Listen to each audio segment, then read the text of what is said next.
Okay. Hello. Crispy wafer. Hello. Anyone hear Creamy me? hazel.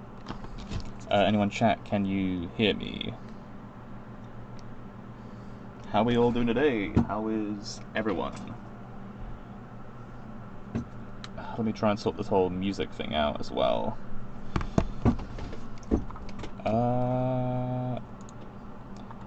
Yeah.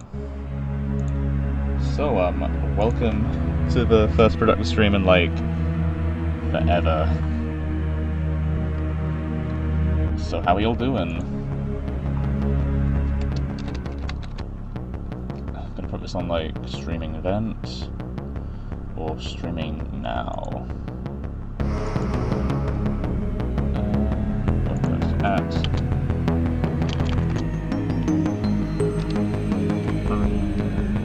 oh, God's sakes.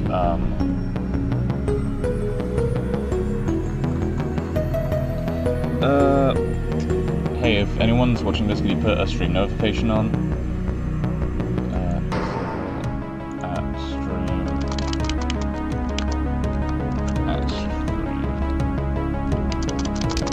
Looking for the right notification real quick.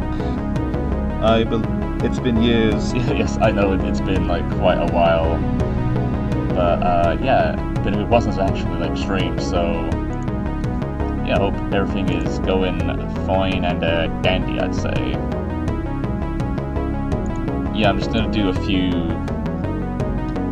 like kind of things at the moment.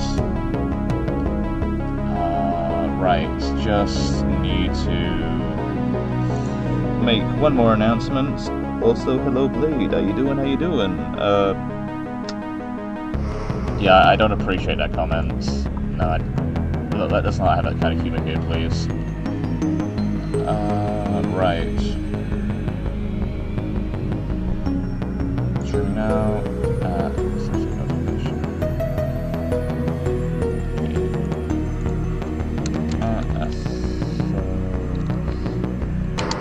Notification. Cool. Just gonna try and open up the place file, and I will begin doing some animation. But yeah, chances I'm gonna probably stream for like an hour or so. Actually, maybe just 2 hours. We'll see.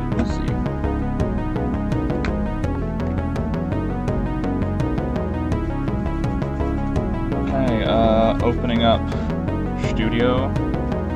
Hope you all like the background as well. And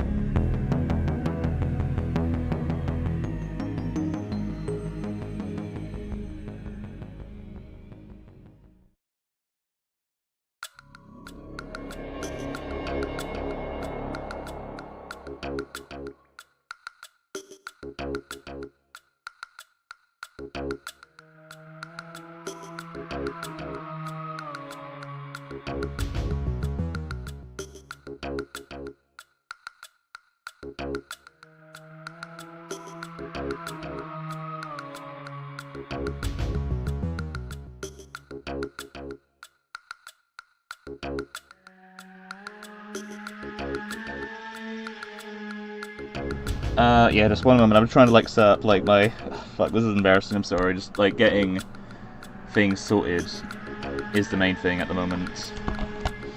Right.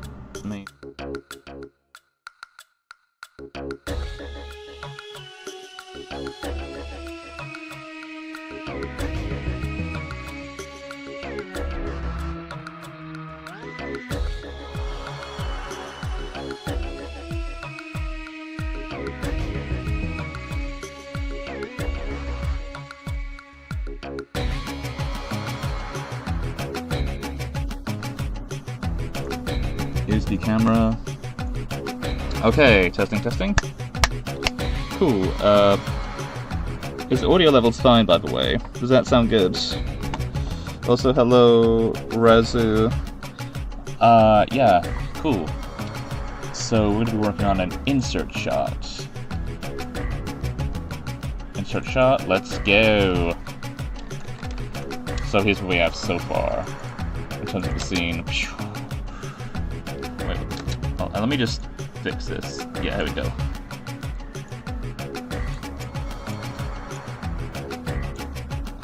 Let's go.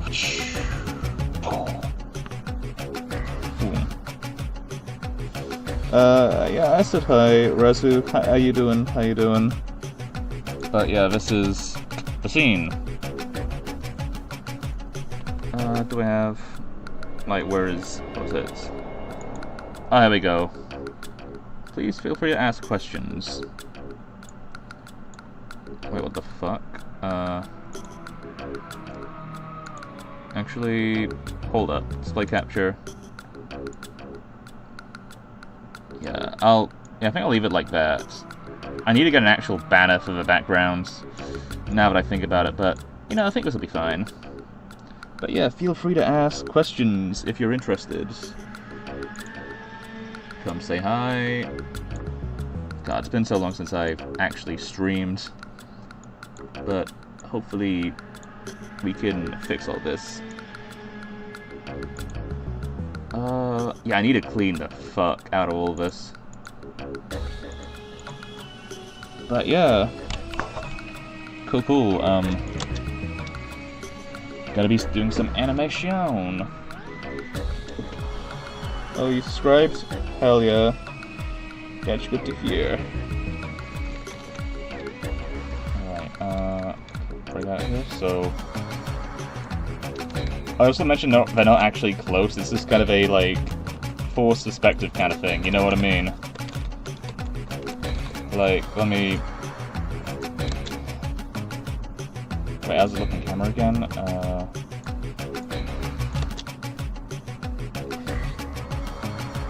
So might as well animate Easy Rex over here, like, kind of running towards him. Right. Cool. Let me try and do this. But yeah, if any, like, questions you want to ask me, just go ahead and ask.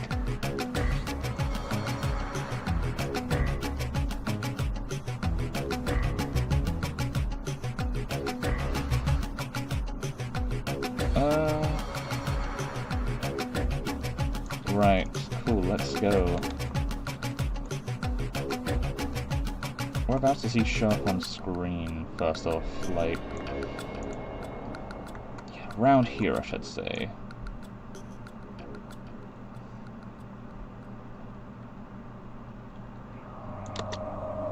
Cool.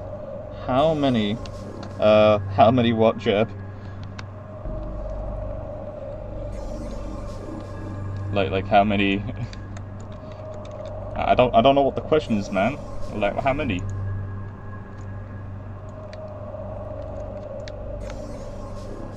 Alright, right, cool. Bring you in. Plot over here. Yeah, how many? What? What?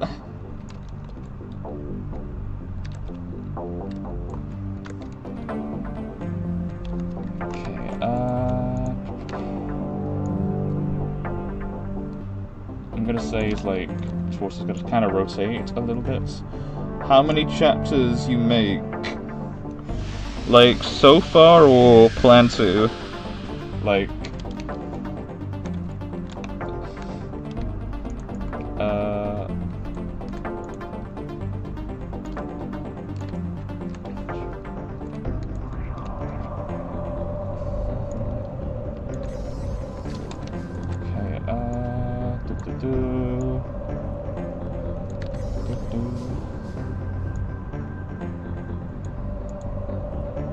Plan to. I'd say around 8 chapters, or maybe less depending if I want to make the final chapter a movie. I don't want to say exacts, but chances are maybe like the last like 2 or 3 chapters could just be one movie. We'll cross that bridge when we come to it. But as of right now, 8 chapters are planned. Roughly, give or take.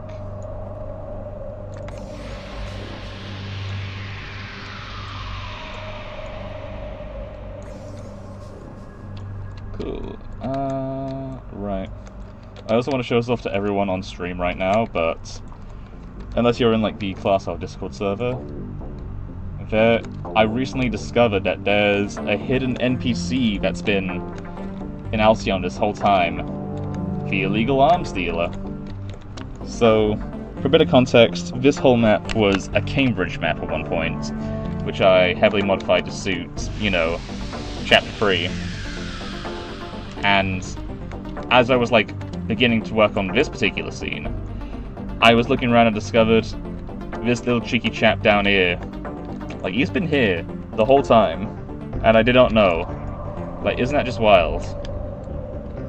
Like, he's been here since the beginning of all this, like, nonsense. Like, that's just wild.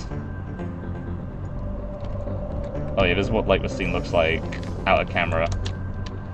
As you can tell, it's, like, really, really collapsed.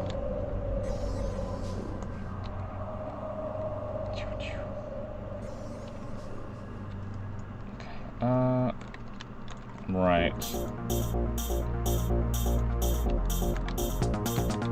Alright, let me just bring his leg in a little bit. Because it's gonna be right. No, I don't want to do that. Plot.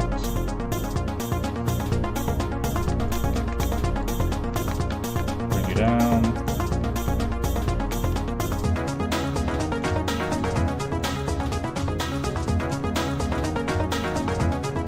This.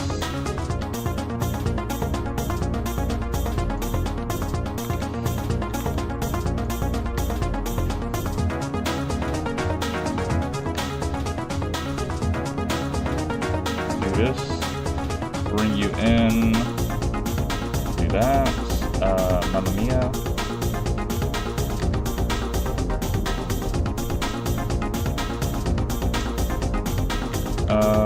Right. You go down here. You know what I realized? I should have designed a little flat at the back, just so the knee can bend. Why did I think about that? What's your least favorite mech to animate? Good question.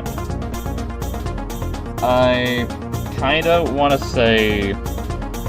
I kinda like animating a lot of the mechs, but I will admit, I did not rig any of the mechs fucking properly, and I've been meaning to re-rig them at one point, but I will say probably like the least fun would possibly be Uzu Rex due to like the design of his legs. Like, I should have thought this out a little bit better, honestly.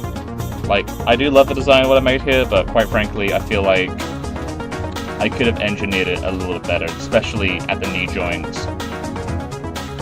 But oh well, what can you do? But I will also say Alcion's a little bit of a pain in the ass to animate as well, considering this thing is just kind of a block, and you know, as you can imagine, like, animating or trying to rotate this is going to look very, very whack. So I should have been thinking a little bit more about the engineering of these mechs and how they would move. Such is life. Such is life. Okay, let's just look in.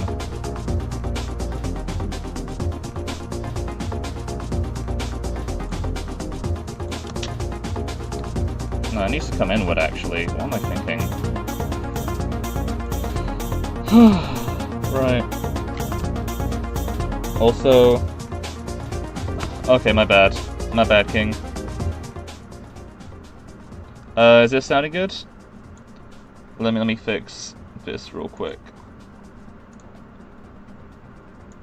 Yeah.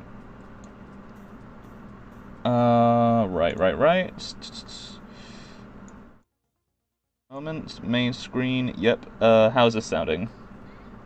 Oh, fuck's sakes. Another... Yeah, I need to get, like... My ad blocker's not... Why is my ad blocker not fucking working? Like, goddamn. Okay, here we go. Okay, back. What the fuck? Okay, cool. Thank you. I just copied off, like, G-Quarks. But yeah, like... I'll be honest, like, Gundam G-Quox was a little bit booty cheek, was kind of booty cheeks in my opinion, but I'd say it had a really good opening. It was just, how to describe it? Wasted potential in my eyes. So much wasted potential.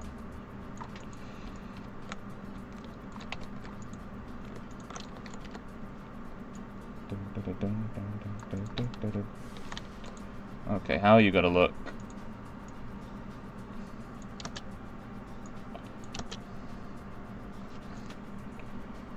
Alright, cool. Right.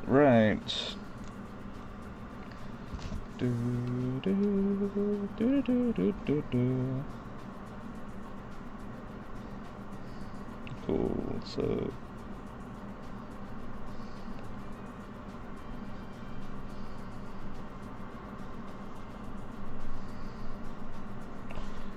Dang.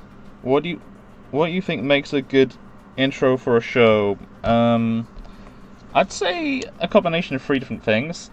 Like, striking visuals that give you an idea of the story and, you know, a banger fucking song. Or a soundtrack to it. Like, the intro has to set the vibe for, like, you know, the entire show itself.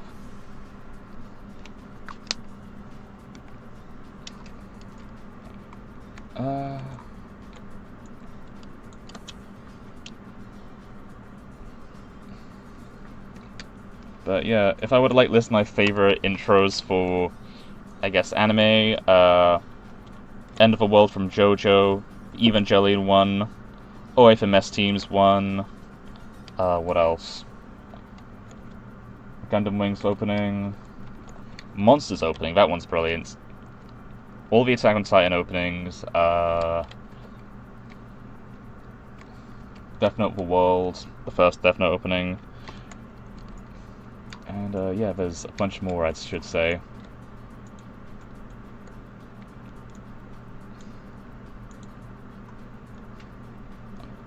Okay, right.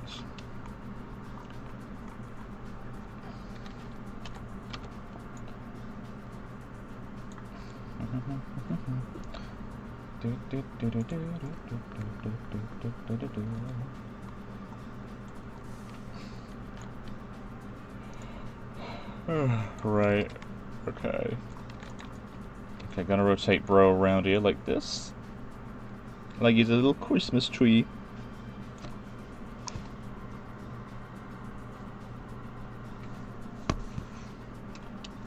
Is he visible on camera? Okay, I need to rotate that tail a bit more.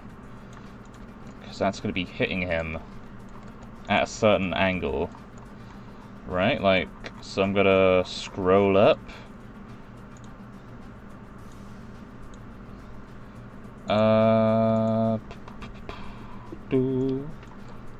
Cool, like, anyone else have any questions? Like, any more questions? Like, you can ask me, like, anything, as long as it's, like, appropriate.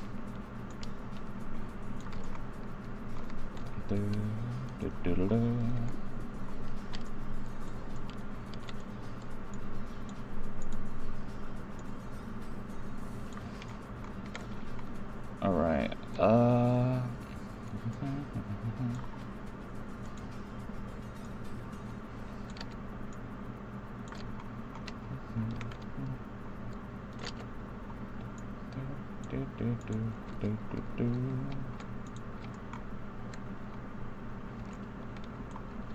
but yeah, like, so the main reason I'm kind of doing these streams, aside from, like, you know, showing more people Alicion Chapter 3, oh, goddamn, another advert. Let me fucking fix this bullshit. Oh, goddamn. Okay. Right. But yeah, the main reason I'm getting back into, you know, working on, you know, streams is to, like, get myself working on Alcyon semi-regularly, showing people my progress, and to sort of train myself, or get better, for the RSVP Summer Film Festival, when I get around to streaming that. Because I do want to up my, like, you know, streaming game, and what I can do in streaming, as opposed to, like, how I usually do it. I'm gonna probably do another stream on Monday, like, because, not Monday, like on Wednesday, because I, you know, have a bunch of stuff I want to do, add to these streams, and, you know, make it a little better, basically. Loki watching this in the background whilst working on Rain. Oh, hell yeah. I'm looking forward to, like, Rain Part 2, and also, so all the people who have not, like, you know, seen Rain, right? You guys should definitely go see it. It's a really, really good series by Jeb Holly right there. Like, good show.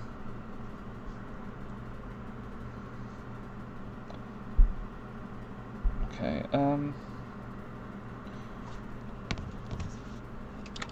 alright, okay.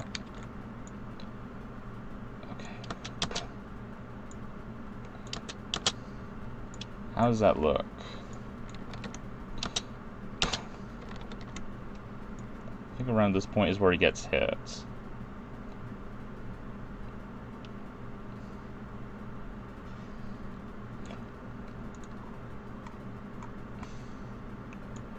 Yeah, maybe just rotate this a little bit to the side a bit. Let's add a bit more of a whack, you know what I mean? Okay, okay. Bring you down here.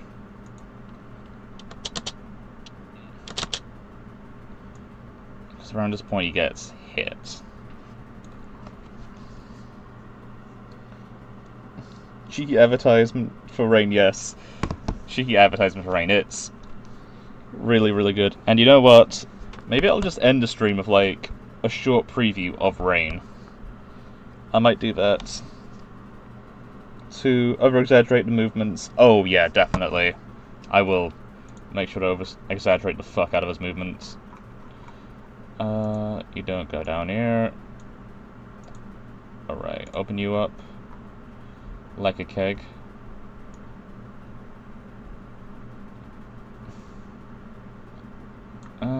Right. Because right here is where he gets hit.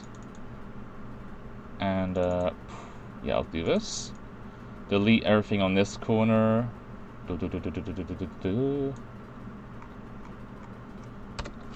Good.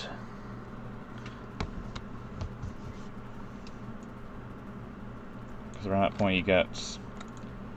boom. Tingo Skara.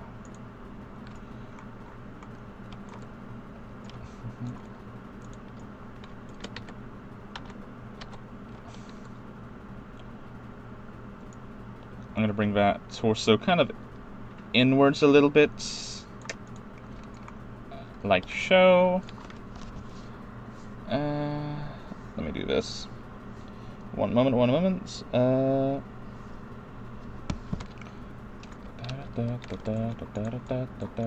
Let's bring the leg in a bit more to imply that it's been a bit of a hit. Then this kind of goes outward like this, kind of in the same place. Okay. Very nice, very nice.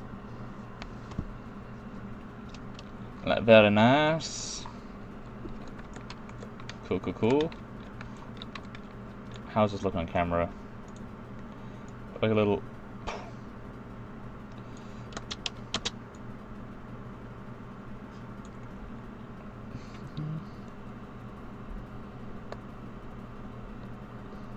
Okay, not bad, not bad.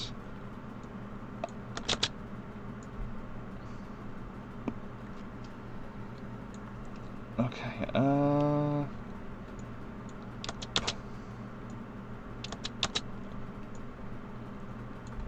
he's gonna be kind of knocked sideways, like kind of like this way, you know what I mean? Like, if I had like a little like marker to show on screen to like tell you the direct flow of when he's falling. Also, I should probably move where the C-frame is because I should probably do that the next time I rig these characters because my god, it needs. Up here is not optimal. It should be more down to her waist, you know what I mean?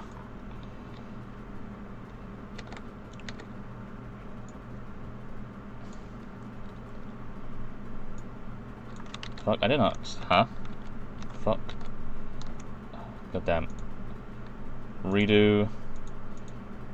Redo. Redo. Redo. Okay, that's good.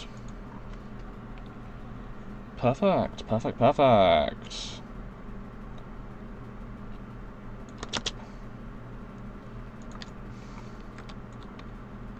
Alright, how's this looking?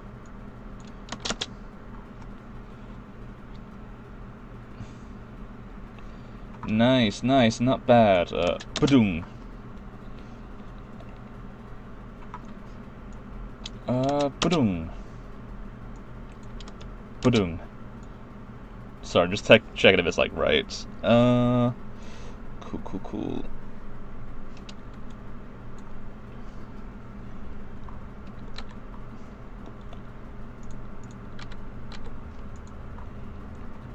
How long you been working on this chapter? I began work on chapter 3 at the start of 2022. So technically 4 years.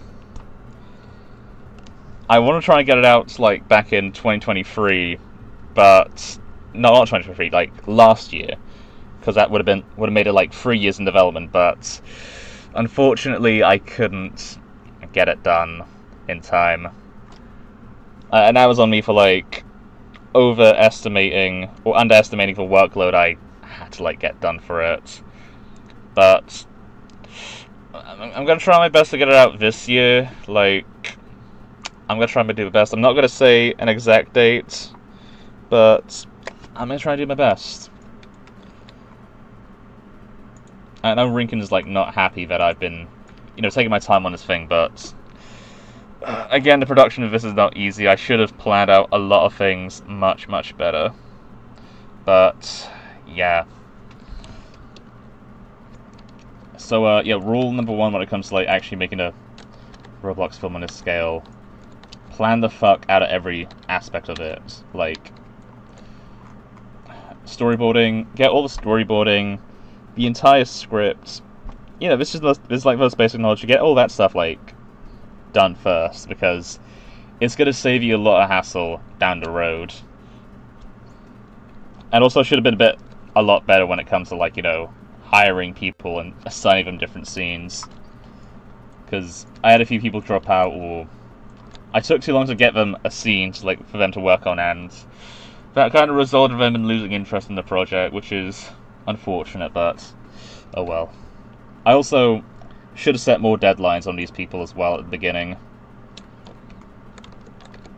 Like, another thing, like, always set deadlines for when it comes to like Roblox projects, because, or just any project in general, because if you're working with a group of people and you want a certain scene done, you need to always set deadlines. So yeah. Okay, let me rotate his torso.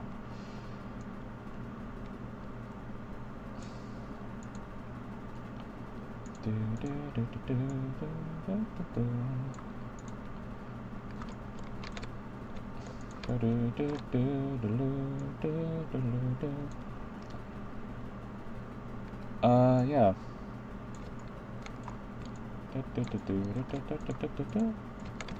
I also need to update my streaming music as well, because I don't think I have I've been using the same songs for a good while now, and I think it's time for a nice refresher.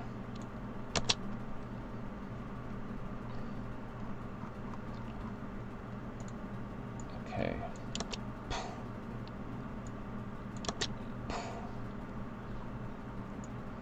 Maybe make this a little bit more slower,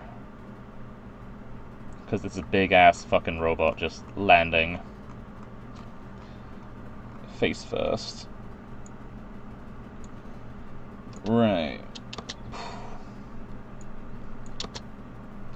Yeah, I should probably make him a bit lower. Can we get much lower? Can we get much lower? Navigator to heaven. Some good advice. Thank you.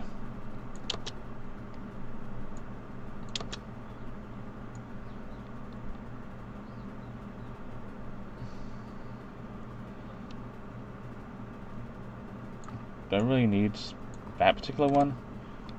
Let's see how this looks.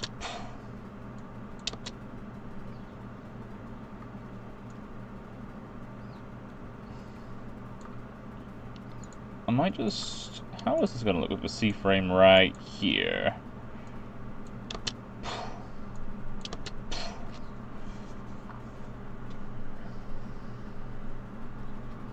Okay,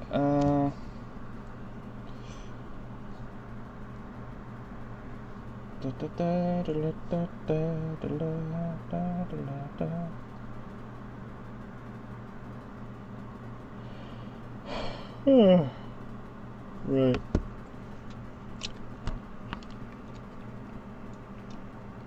Ba-doom. I just noticed I've been here for like 30 minutes now already. God damn.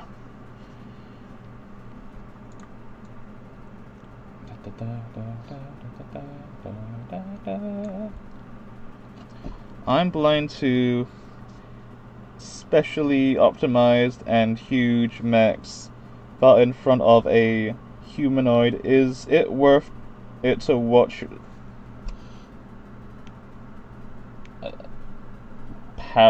Prod Nat? I did not understand what you just said. I'm sorry, but like, let me just try and read it again. I'm blind to specially optimized and huge mechs that are in front of a humanoid. Is it worth it to watch? How am I supposed to respond to that? Like, can you like rephrase that, please? Because I don't think I. Yeah, I think I did. Yeah, that question just confused me. I'm probably just gonna move on from that. Like, just go back to animating, Jim. Go back to animating. Right.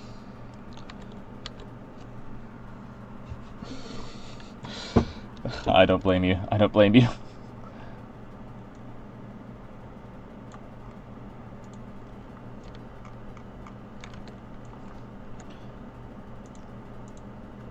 Okay, rotate you like this, and you're free. Fight on. Yes, I'll fight on. Also, thank you, Hudson, for doing that bridge animation. That was like... I might just show it later on stream, actually, if that's okay with you.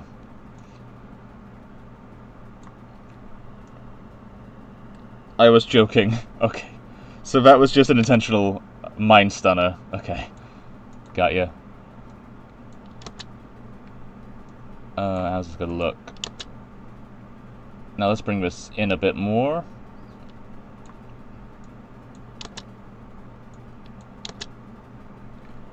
Yeah, I need to, like, yeah, I probably need to, like, spam the fuck out of M when I get around to animating this. Rotate that torso a bit more, like, and let's rotate it like this way, right? Like, and rotate this up, the span up. Oh hell yeah! And I'ma rotate this little thing slightly sideways and bring it up. Okay, that's just a fucking advert. Let me change that real quick. One moment, fellas. One moment. One moment.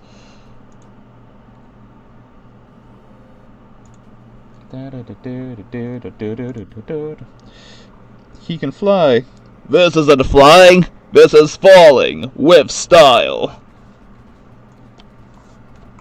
Nice one, Josh. How you doing?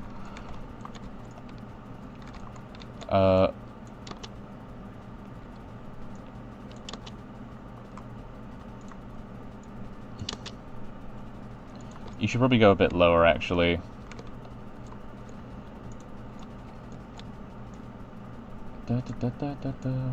Oh yeah, there's another like Uzu Rex in the background. I hope none of you notice. Music audio for us isn't audible. The music isn't audible. Let me just fix that real quick. Goddamn.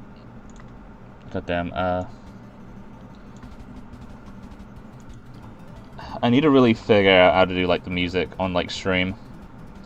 Is this okay now?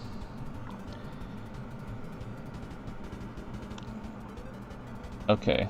Da, da, da, da.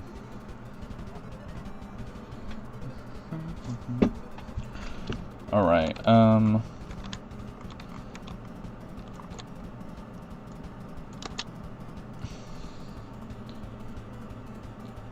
Okay, okay.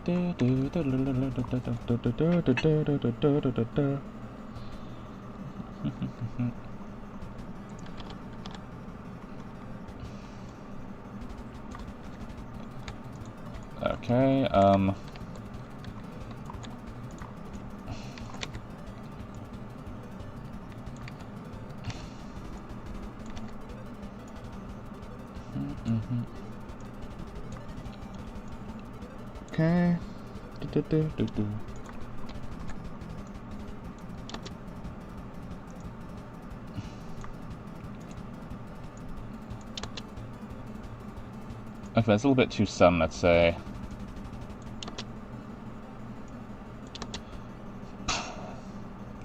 If that's a bit too slow, I'd say. It needs to be a little bit faster, a little bit quicker. Alright, I'm gonna bring you back up. And I'm gonna bring this over here.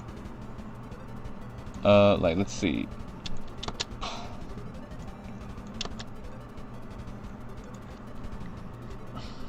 Okay. That's good. That is good.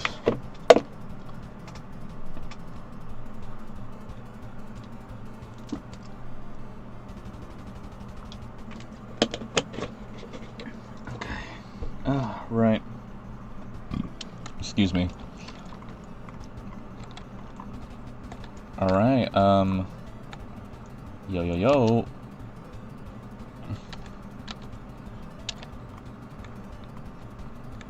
Okay,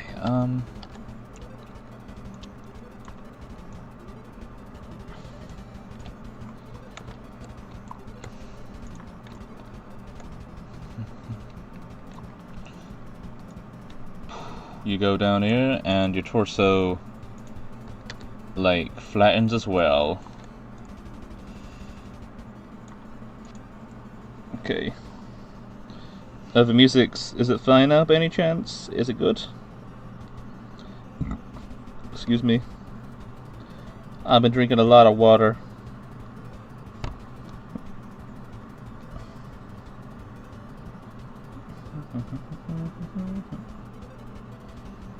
Okay, right.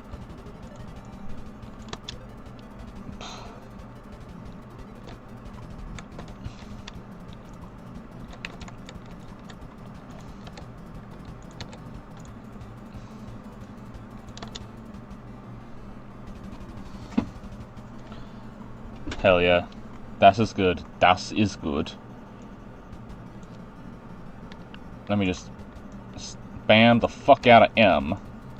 My favorite thing to do in this plugin. Spam M.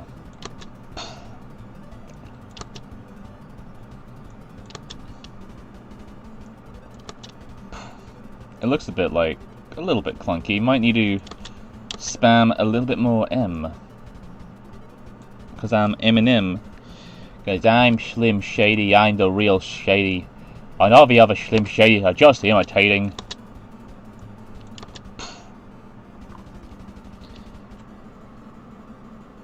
M spam doom. Yeah.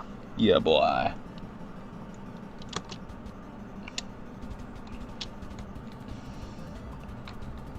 Actually, I should probably move Brute as well, because, you know, after he does that, like, tail attack, he's probably gonna, like, bring the tail back. Okay, but nice and slowly. This is such a weird-ass pose, I'm not gonna lie. It looks like he's doing a fucking... about to swing a baseball bat, now that I look at it.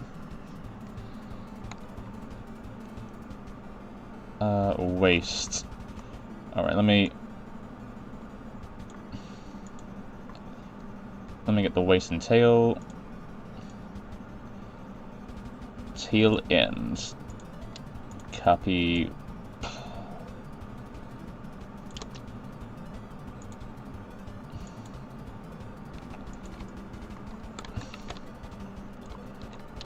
Let me just,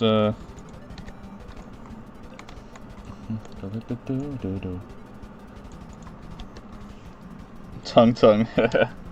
I will say this though about, like, what was it? Annoying things to animate in Alicion. That'll be the fucking tails, because I regret adding tails to the fucking Nephilim. From, like, Manipularis to Brute, because fucking hell, like, dealing with all these fucking joints is a pain in the fucking ass. And, you know, when you're animating a fight scene, you have to always keep in mind the tail end. Who just joined the VC? Let me check.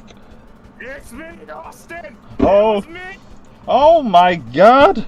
Rincon! Welcome to the stream! So how are you doing, bro? Not much, just want to check in. I know you've been planning up this stream. So how's the stream going? It's going alright. Like, there was a little bit of technical issues in the beginning, but ultimately I'd say it's going fine. It's just, you know, trying to re-familiarize myself with, like, the stream, I'd say. Like, I plan on doing another one on Wednesday where I actually add in the other, like, bullshit, such as the chat visible on screen and, you know, the other stuff. Oh, yeah. But, yeah, I was just talking about, like, what was it? Well, yeah, like, how the Nephilim were kind of fucking annoying to animate most of the time, mainly because of, like, the tails.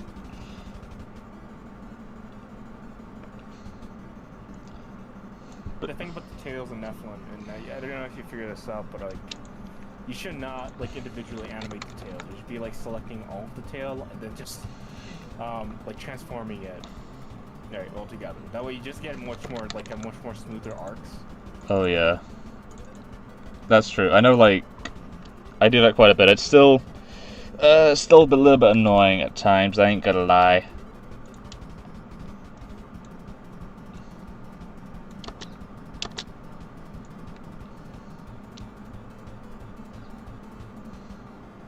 But yeah. And also Hudson made a good point that, like, well, it makes them look a little bit more alien. So yeah. Let's try 23.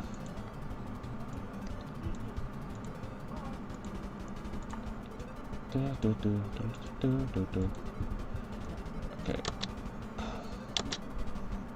Okay, that's a little bit of a jarring. Okay, do this. Oh yeah, I've also been promoting, like, a lot of Rain as well on the stream too, since Jeb's, like, the main one speaking in, like, the live chat right now. So what we're gonna do before the stream ends is we're gonna be watching, you know, a preview of Rain. Because, goddammit, it's good. And also, I think I'm gonna watch Brisk as well. Oh yeah, you didn't watch Brisk before? Oh, I have, but I want to show everyone else here Brisk too, and Rain. Okay. And even, you know, Endless Summer as well. We're gonna, like, promote those today on the stream. Did you show off the booth yet? The booth for Summer Film Fest? Yeah. I'll get around to showing off, like, the booths for Summer Film Fest after this stream is done. But exclusively in the production leader and junior VP channels, just to get people motivated. And then on, like, the, you know, thingamadoo, the channel. Because, yeah, I kind of hope, like, more people build booths for the Summer Film Fest. Because, goddamn, I want to see some really fucking badass looking booths.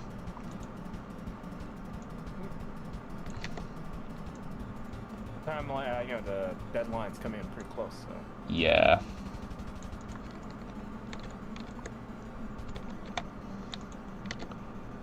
Hi guys. Hello Jib. Who else is able to join on stream? I gave Jib permission to actually join the streaming VC since he is in Class R. Yeah. So, Jib, if you want to, like, hang out with us, hang out with the cool kids, you can. Wait, hold on. I don't think he has to ask us. I can't ping him on the chat. I believe I can. Let me ping him. Yeah. I can't ping him on the VC chat, so I don't believe he has full access. That's weird. Because I did give him. Is this game on your side? Because I can't do @Jeb.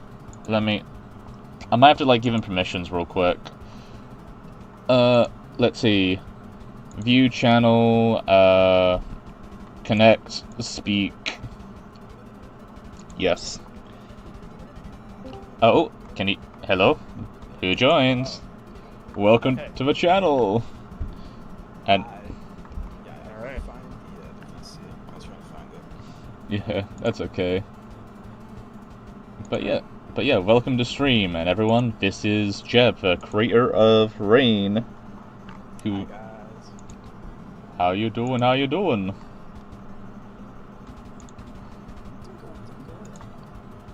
Hell yeah. You guys doing good? Oh yeah, we're doing good. We're doing Gucci. I'm not probably gonna leave the PC soon because I sort of want to enjoy my weekend. I want to go outside. I also want to just get ice cream. So something stuff because like I have kind of a my jaw has been swelling up because of I got my wisdom tooth out. So Yeah. I just want to enjoy my weekend. That's fair. But I want to hang out here for a little bit as well. That's fair. But yeah, I actually forgot to ask, how's the wisdom teeth, like, removal been going for you? It wasn't as bad as I imagined. Because I thought I'd be knocked out for a couple of days, but it's more that it is just really,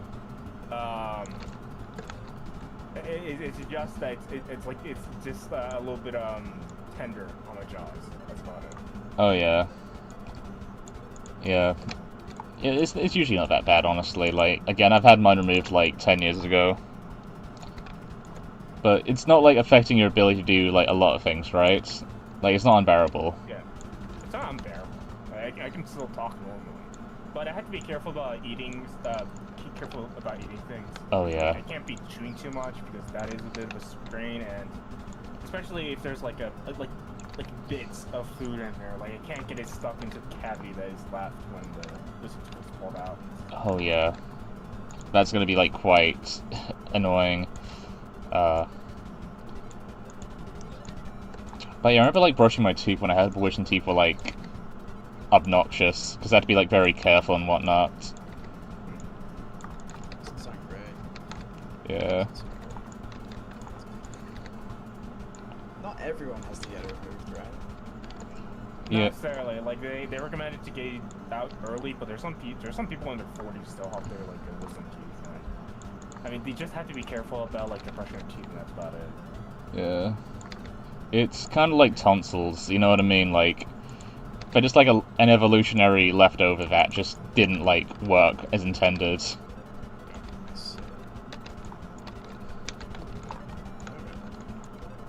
While we're on the subject of that, you know there's a little bit of your stomach that does like fucking nothing on your body that just pokes out.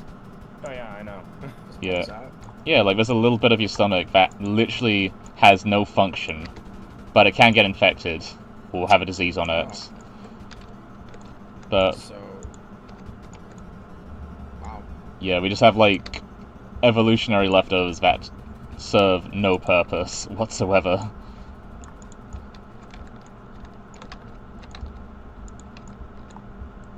There's a couple other examples. Oh, what's it called again? What was it? I'm trying to search it up now because I forgot the name of it.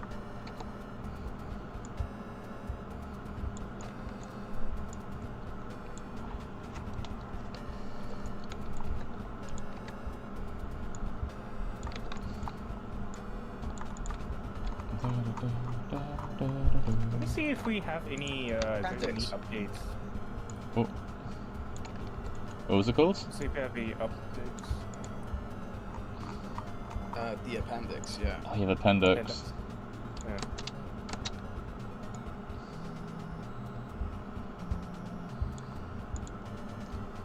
So what updates are you talking about, like Rinken? I want to see if there's any updates on the videos being submitted to the contest. Oh yeah. I know, like the most recent, the one that's gonna come in soon is the Swoots thing. Oh yeah. But it seems like yeah, I think we're kind of up to date. Like all of these look kind of familiar. Yeah. I'll be honest with you, I'm waiting for like Convex fucking dies. Cause that one. Oh, you're talking about the film, yeah. Yeah, cause that one. Cause that one is like. Cause that one just looks fucking hilarious. Yeah. So for a bit of context for the people in the audience, us three are voice acting in a little like movie called Convex Dies, and if you don't know who Convex is, he's the guy who like directed or managed the Last Guest Reimagined like project, which is like a remake of The Last Guest. But yeah. Wait, just us three. Wait, Glub's not voicing it? I think Glub's. Oh, I think Glub's in it as well. Yeah, Glub's in it, yeah. And Shrek's in it. But yeah. Who us three? Like all of us? Yeah, us in the call right now. Okay. But yeah, I'm looking forward to when that comes out because that looks fun, honestly. It just looks like a blast. Same, man. I do feel like they sort of just spoiled, like the creators kind of spoiled it to me, which I'm not. I think they kind of like pretty explicit about like what kind of stuff happens in the film. Oh I'll yeah. I'll enjoy it. Yeah. I mean, like that's what happens when you read a script for a movie, so you know. It's kind of like I didn't really get the story just from the script alone, but I feel like they did tell me like, oh, okay, so generally speaking, that's kind of the the direction of the film is. Yeah, like a big ass murder mystery, like cruise ship gone wrong. Yeah.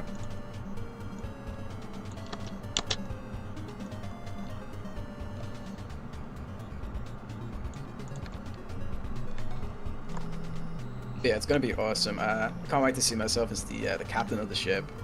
Hell yeah, Captain Jebediah. Captain Jeb, yeah.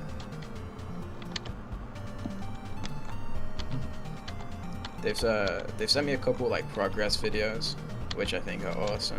I don't know if I can share them or not. But Oh, God damn. They haven't sent me any progress videos. Oh. I'm getting special treatment, dude. The captain gets special treatment. Oh, of course. Yeah, I'd love to see what's happening with that project. Hmm? I'd love to see what's going on with that project because I am generally hyped to seeing it. I think we're gonna see at least. Hold on. I know that Fox, Swoot, and I guess like we're gonna get at least like a 4 or 5 more submitted to the contest. I hope. Oh yeah, I hope so. If it's correct. Things are going smooth. We'll probably get to see 4 or 5 more. Yeah. Which is like the least that we can ask for because like we gave the team like a little bit less time this for the Summer Film Fest compared to the Winter Film Fest. Oh yeah. I know like the premise of Cammy's one is pretty interesting. Yeah. Because according to them, like pardon, Jeb? What are you about to say? Cameramantic or yeah, Cammy? Cameramantic. They go by Cammy on Discord. But yeah, like the premise of like her short film like seems interesting. It's summer theme, but they're also adding the theme of fear, which is pretty like like Watch This Rabbit sounds pretty interesting. And the visuals look so nice.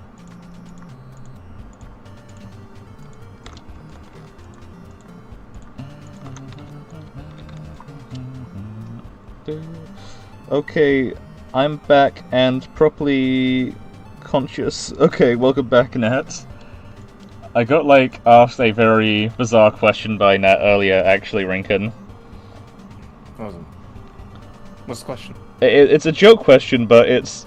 I am blind to specially optimized and huge mechs that are in the form of a humanoid. Is it worth it to watch the stream? All in... No apostrophes, no...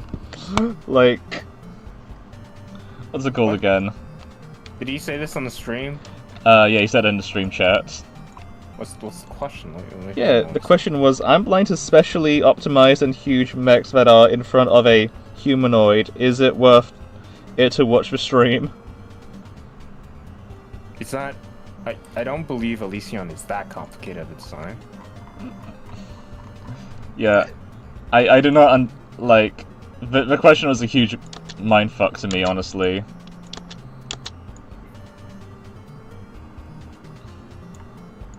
Like...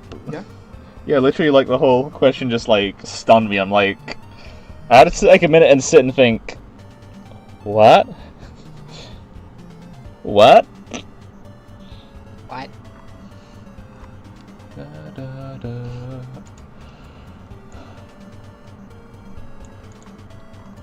Okay, the other arm's gonna go out, because the ting goes skra. Ta.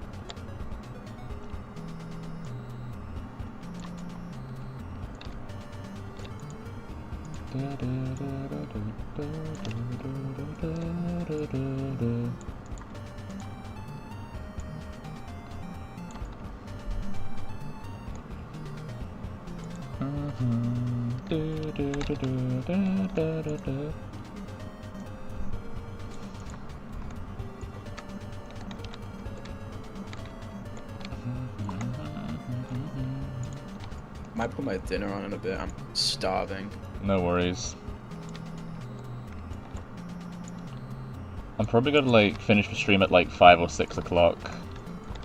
I just want to get everything kind of done for this, like VFX, whatnot, like sparks, all that fine shit, you know.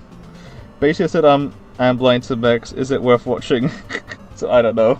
Okay, that's fair. That's fair.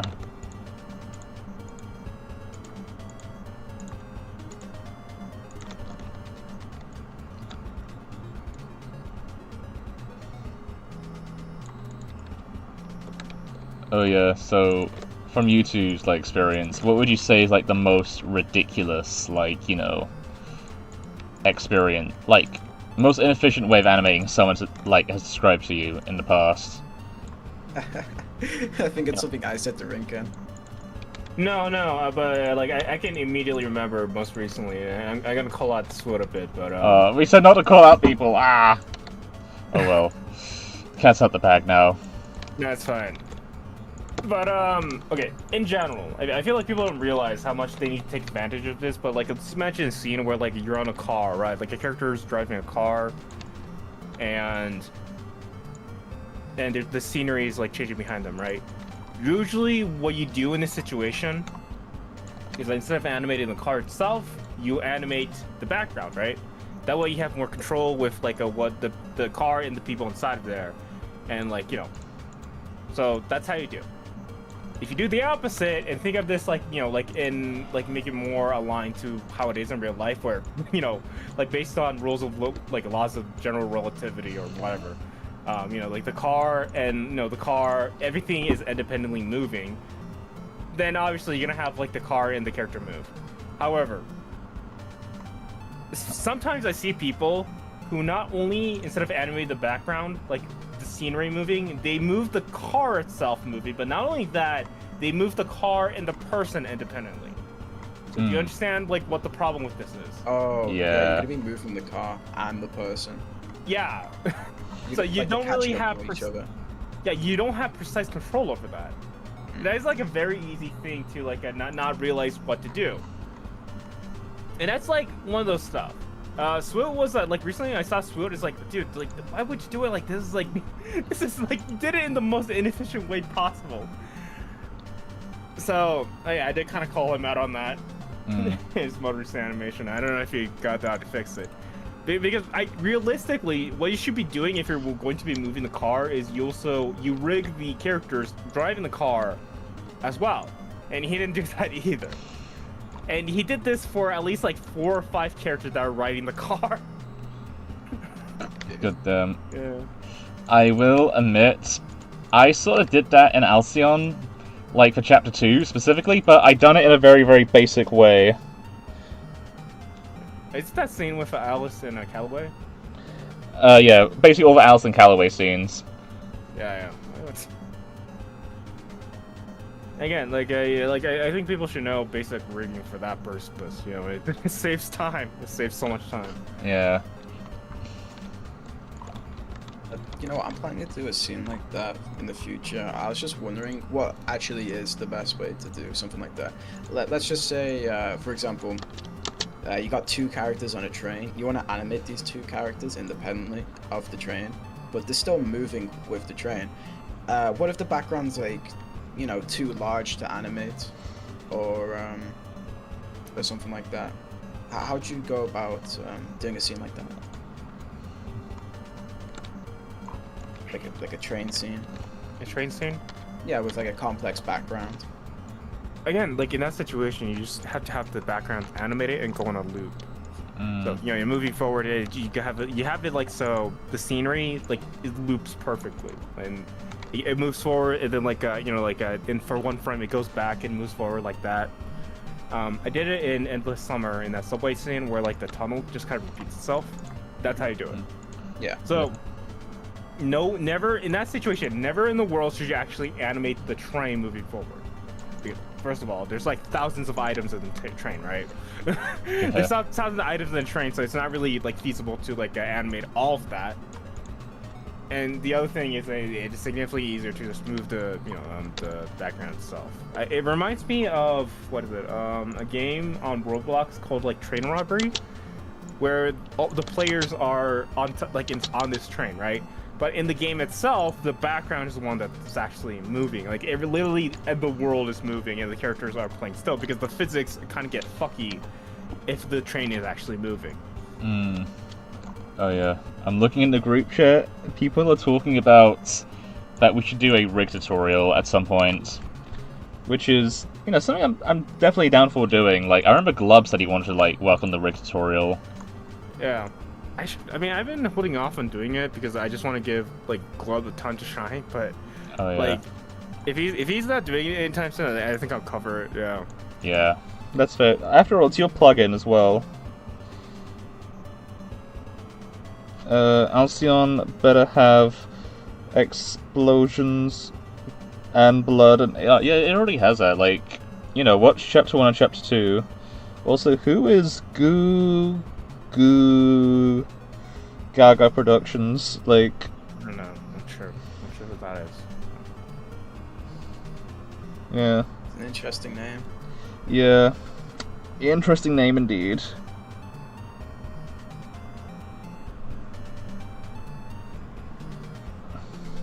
And Jeb getting hanged. Nah, man.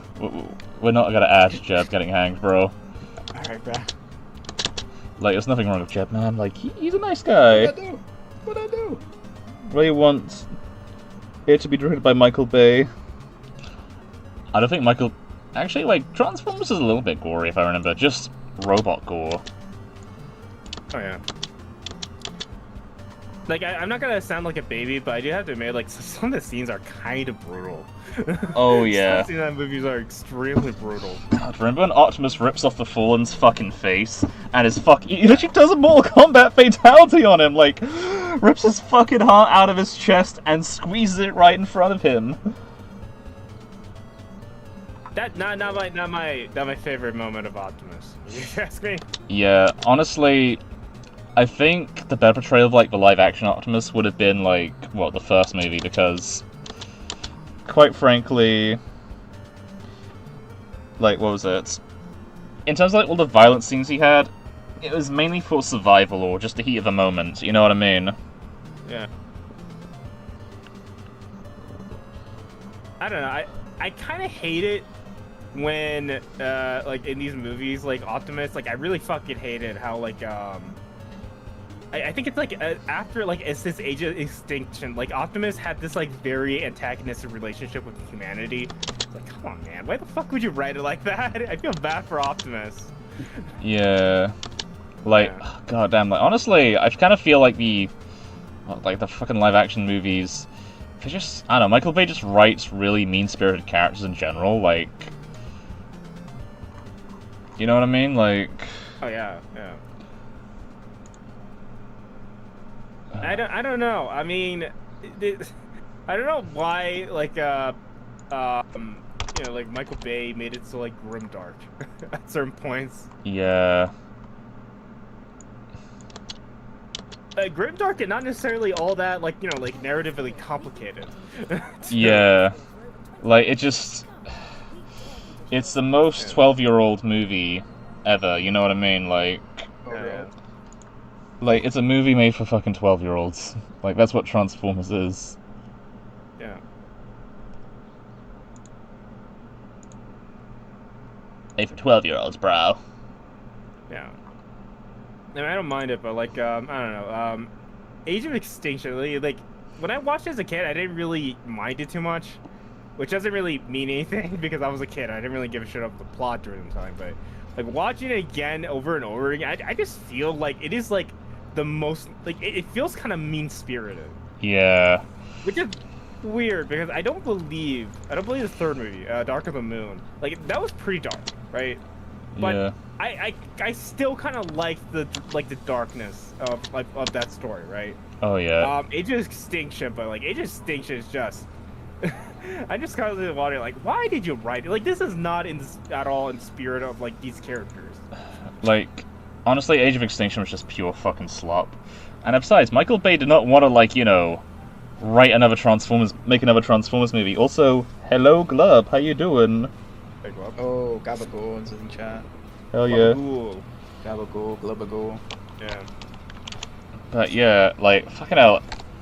And even, like, the fight scene and cinematography in Age of Extinction look pretty bad. Yeah.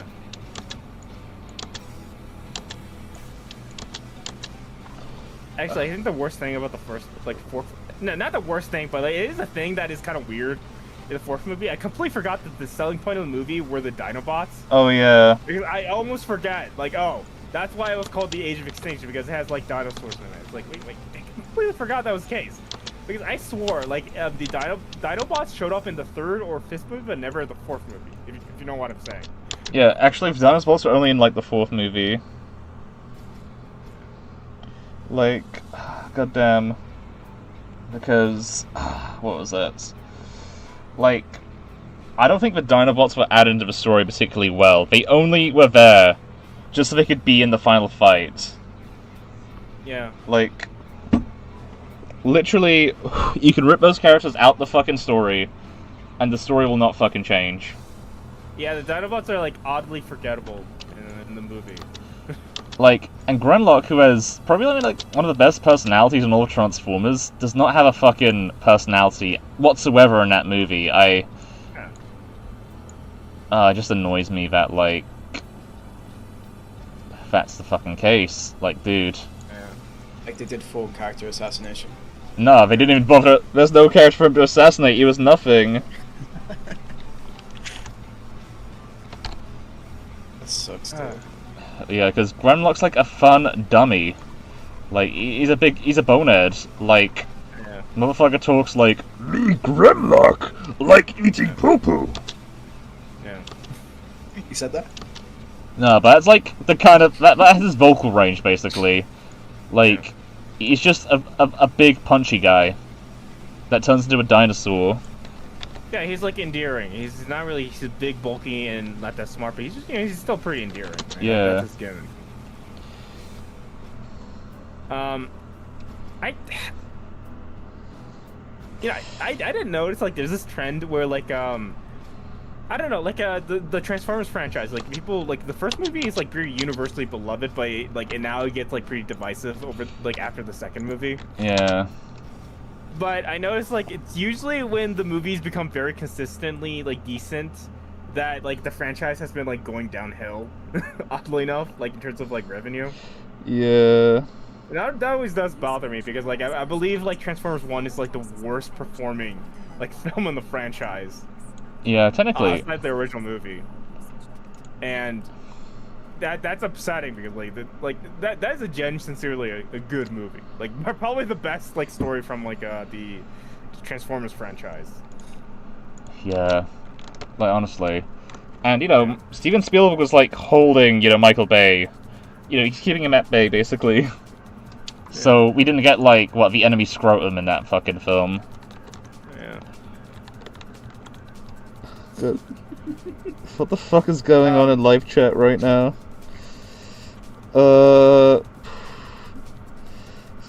Yeah. Do you think we should probably time?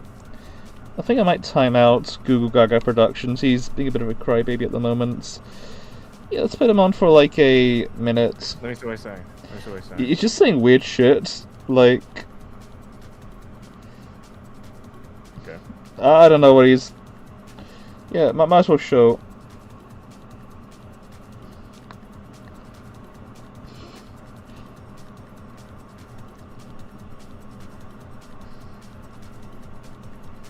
Yeah, another. Like, the chat was getting a bit weird, I ain't gonna lie. Right. Okay, anyway, back to Transformers. Honestly, I can't wait for them to actually add Grimlock to the comics. Like, really? He's not in the comics yet, as I'm aware, but like, I am looking forward to when he gets added. Yeah. Because they have been teasing Grimlock. Like, I'm not going to spoil much, but Wheeljack has found dinosaur bones. Oh, that's nice. Yeah. Yeah. Leave, and this is what happens when you leave unattended.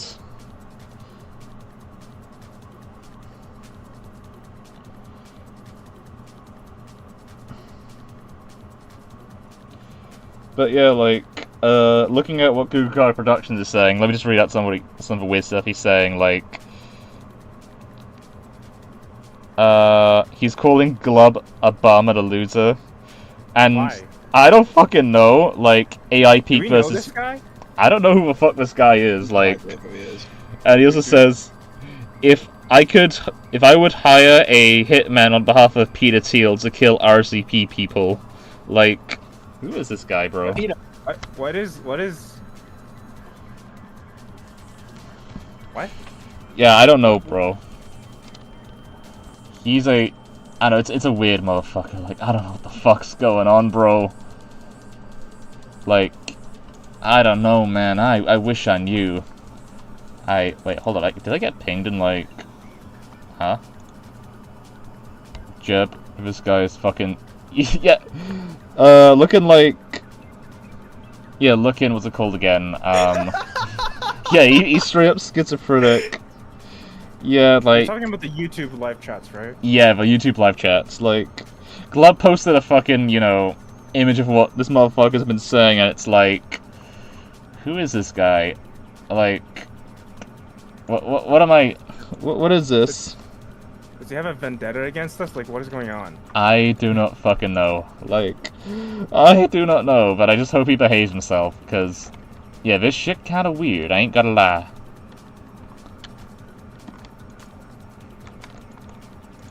Anyways. Anyways, back to Transformers. You know, Pointless Hub's Transformers Age of Extinction video got, like, taken down, unfortunately. I know. That's why I was like, that's why it's on my mind. Like, I've been rewatching his videos. Yeah. Like, I'm fucking saddened by that, because, honestly, that title had the perfect slander for that movie. I know. Transformers... It's probably the most iconic thing from that movie, unfortunately. Yeah, like, it's the only thing people remember it by, like... Transformers Age of fucking Consent. Like, Michael Bay, what were you thinking of that fucking scene? Yeah. Like, they had to drag that conversation to bring up that specific law. Like, I imagine, like, one of the writers, like, the best face thing I can imagine the writers is, like, the writers thought this was in a ridiculous, you know, law that is, like, difficult to explain, and they try to implement it into the story. That's what I imagined why they mentioned that. It is That's the only way I can justify why that was there. Like, I do not trust anyone who knows that law by hand, like from heart. Yeah. Apparently they got it wrong as well, according to like fucking Amazon. Jesus. Really? Yeah, that's what like that was in the How did it review. get Remember? wrong? I don't know. Like, according to like what was it? The Amazon like facts thing. Like, if you've ever been like the fucking video that's Pointless had made, that the Amazon like fun facts thing points out how this whole law thing is fucking bullshit. Yeah.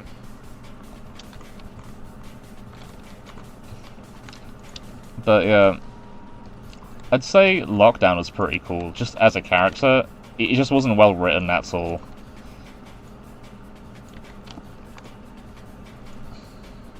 Yeah. What was incorrect? Yeah, like Oh, okay.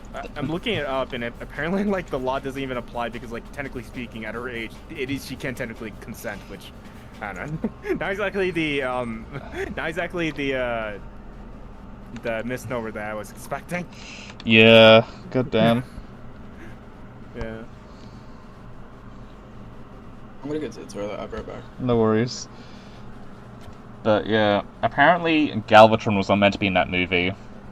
Yeah. And the fucking truck villain was meant to be Motor Master, who's like a Decepticon that turns into a truck.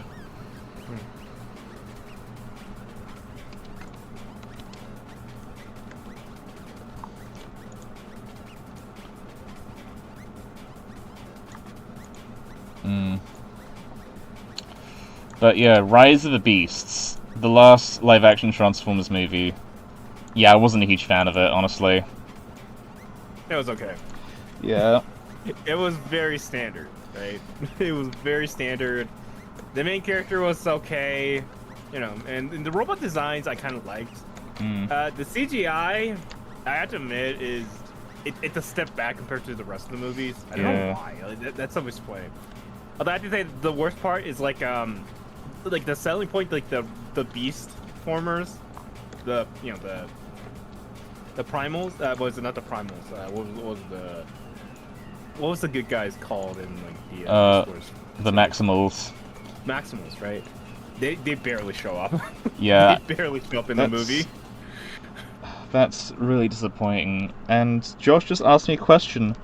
Are we allowed to use large boosts for Project Leader or nah? I give certain permissions to certain people to use large boosts. So, Josh, in your like particular case, you can be trusted with a large booth. You can use a large booth.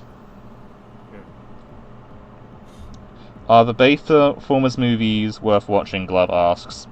I will say, I guess so. Yeah.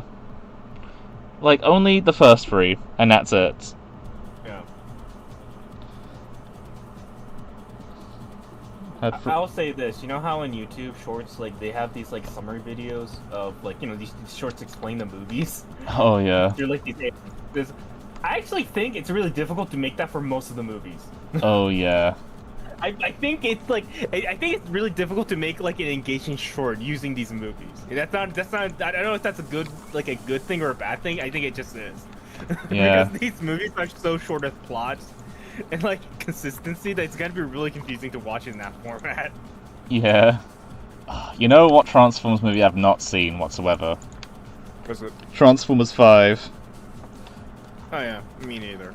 Like, I've seen fucking clips of it, and that fucking movie looks extremely schizophrenic. Especially how it's fucking edited, like... Yeah. Like, the aspect ratio, is, inconsistent for whatever reason. I don't know why that's the case. Oh, that's... I thought, because I was watching clip, and I swear, I thought it was just the editor trying to avoid, a copyright, dispute in the movie. But no, it's that's how it is in the movie. Yeah, that's the whole fucking movie, bro. Like, it's even the same in Transformers Age of Extinction as well, like... Was it? Yeah, look at the scene where the black lady tried to buy, his house, early in the movie. Like, the aspect ratio is, changing every fucking second. Like, it's nauseating. What does Michael Bay think? Does he think it's, Wes Anderson or something? Yeah, I don't know, bro, what he's thinking. Yeah.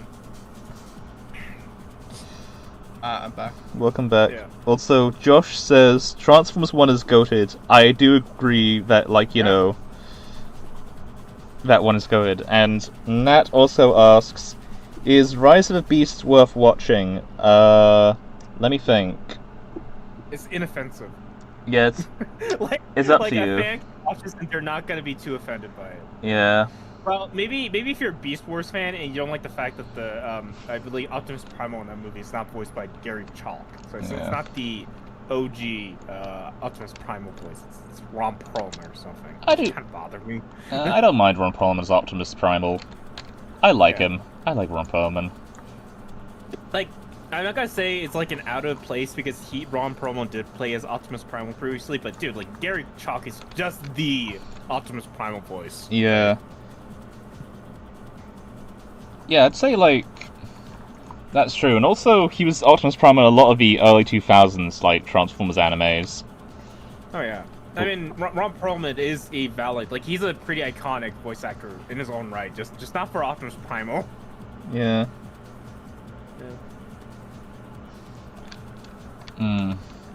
Optimus Primal.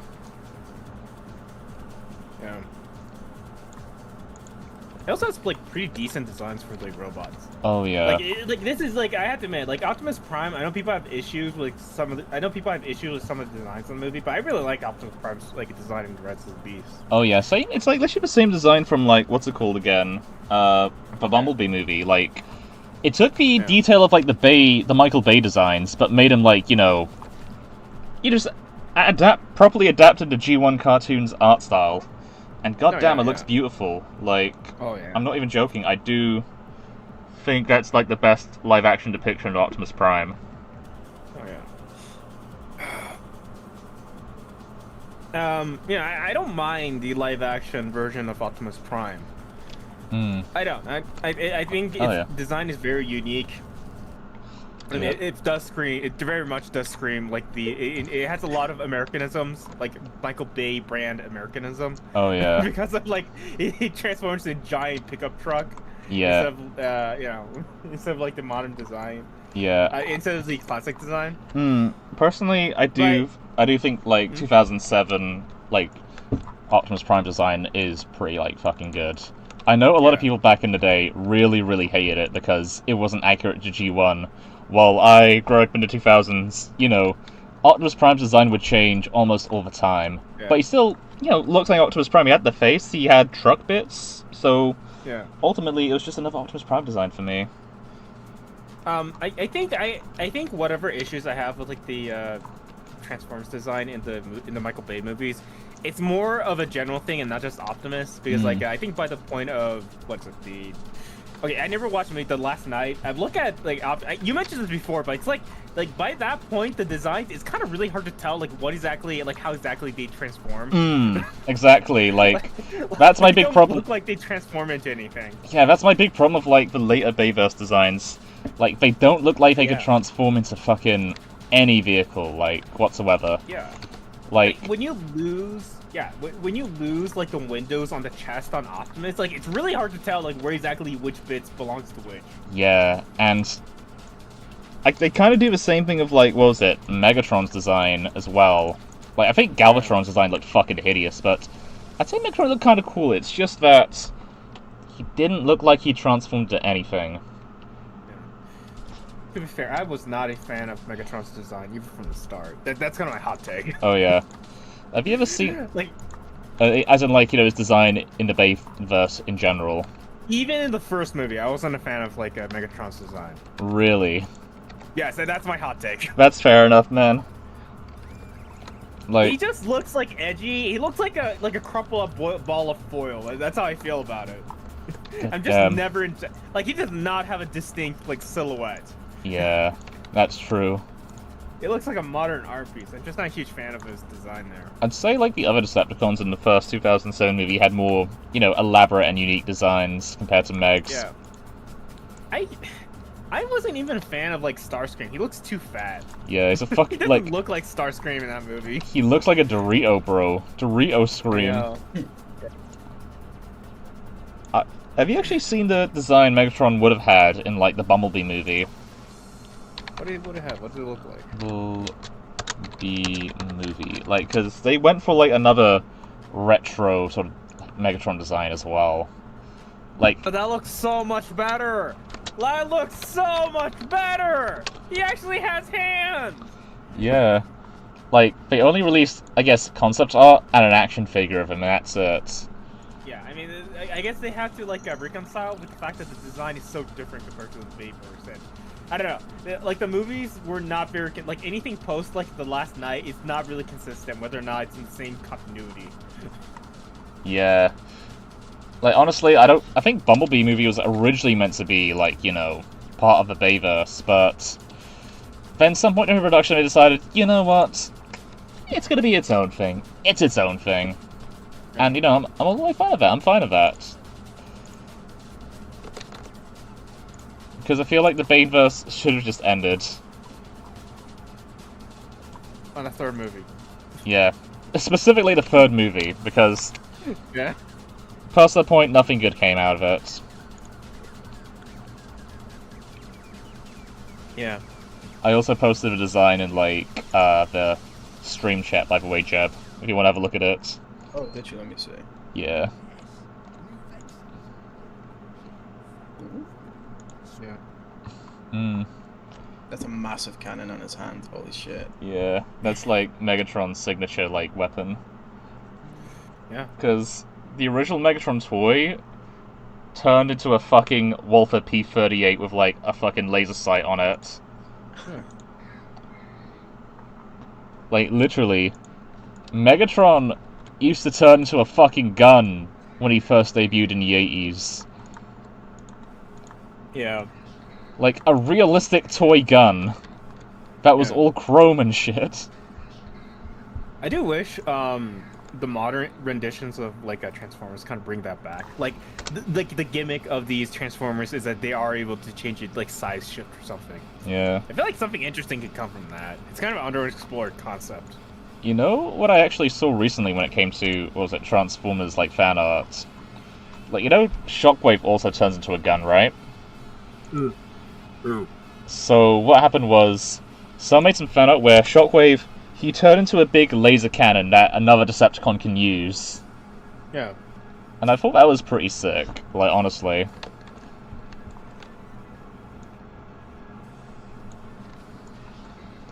Pretty cool. Yeah.